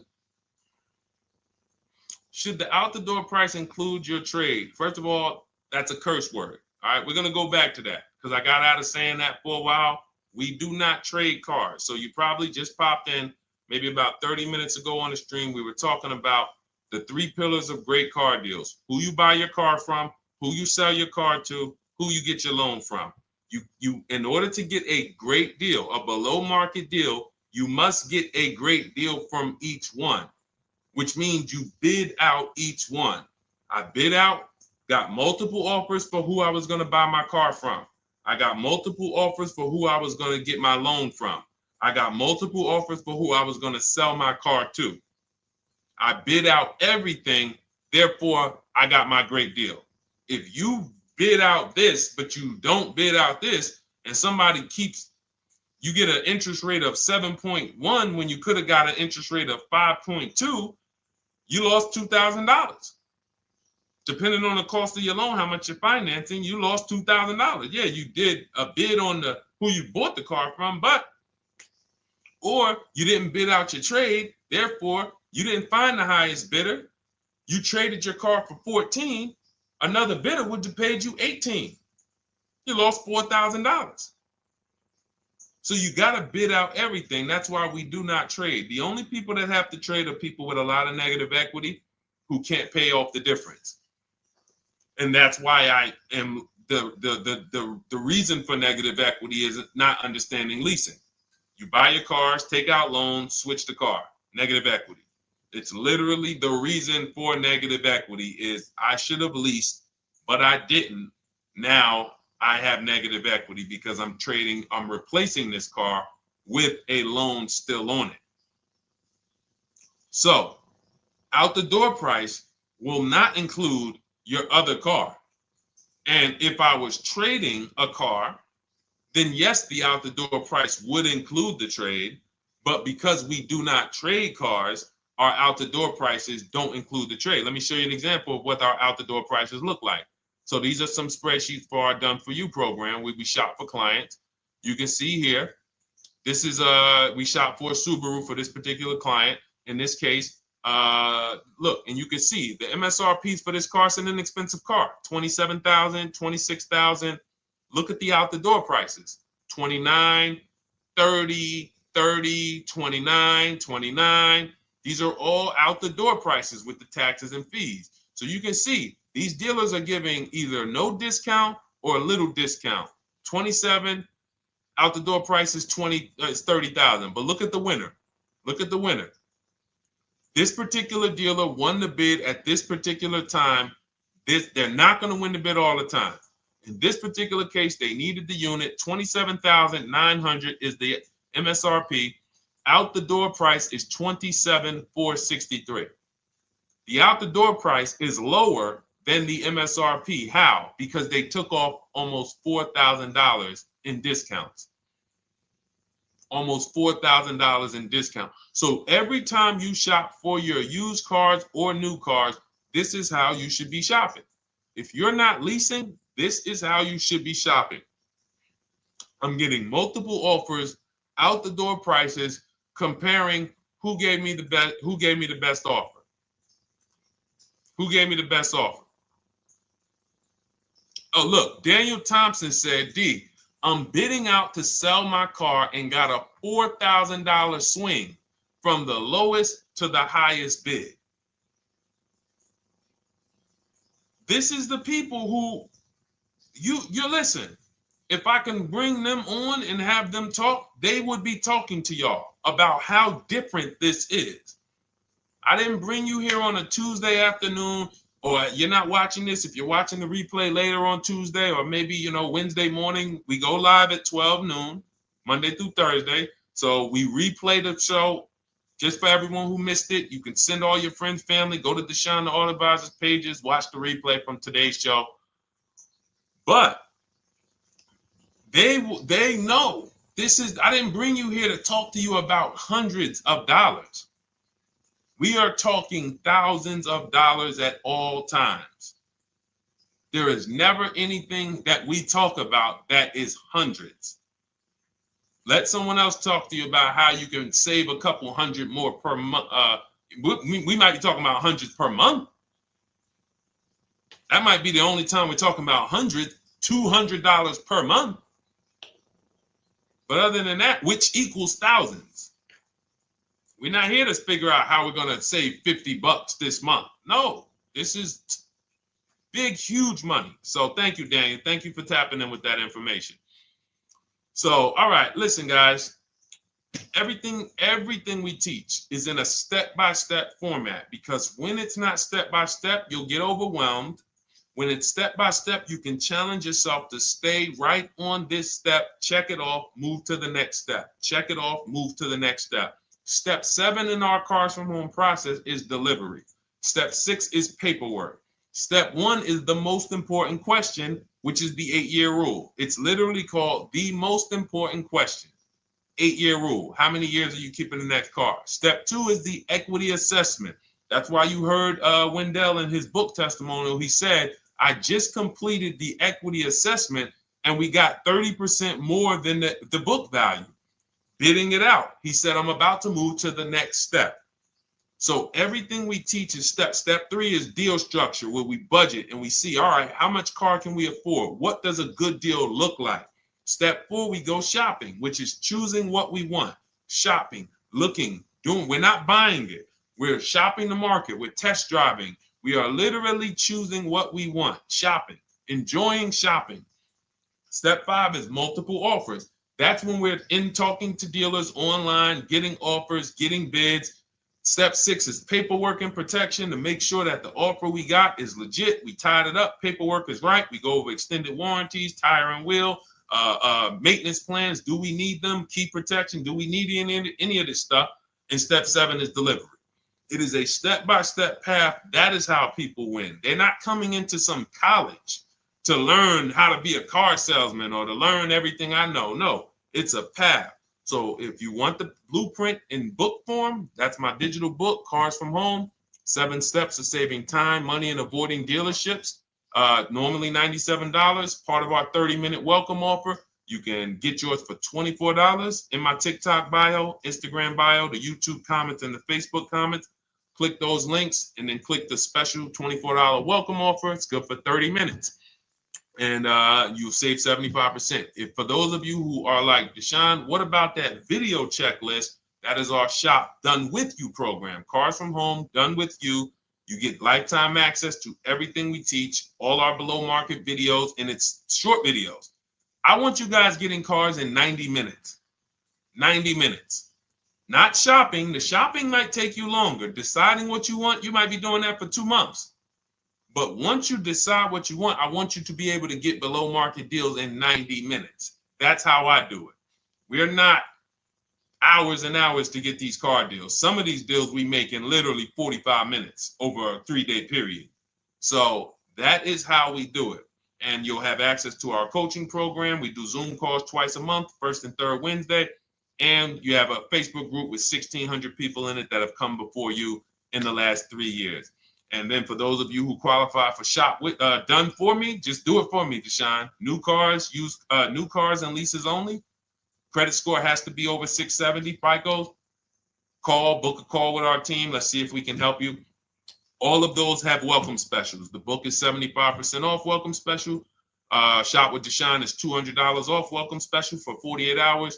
And done for you is $300 off for 72 hours. All welcome specials for people to say, all right, I'm taking action. I'm going to take advantage of a lower investment for taking action immediately. And for those of you who you're still new here, you're like, Deshone, I like the information, but I need to get, can I get some free advice first? Let me test out some free advice. You can, of course, go download our cheat sheets, and that's there as well. All of that is in the Cars from Home Toolkit. So always a pleasure. We will be back tomorrow, 12 noon. Please mark your calendars, tell your friends, bring a friend, and we'll continue to, we'll continue to do what we do and try to make sure you guys have everything you need to win every car you get. I want you sending pictures with the numbers.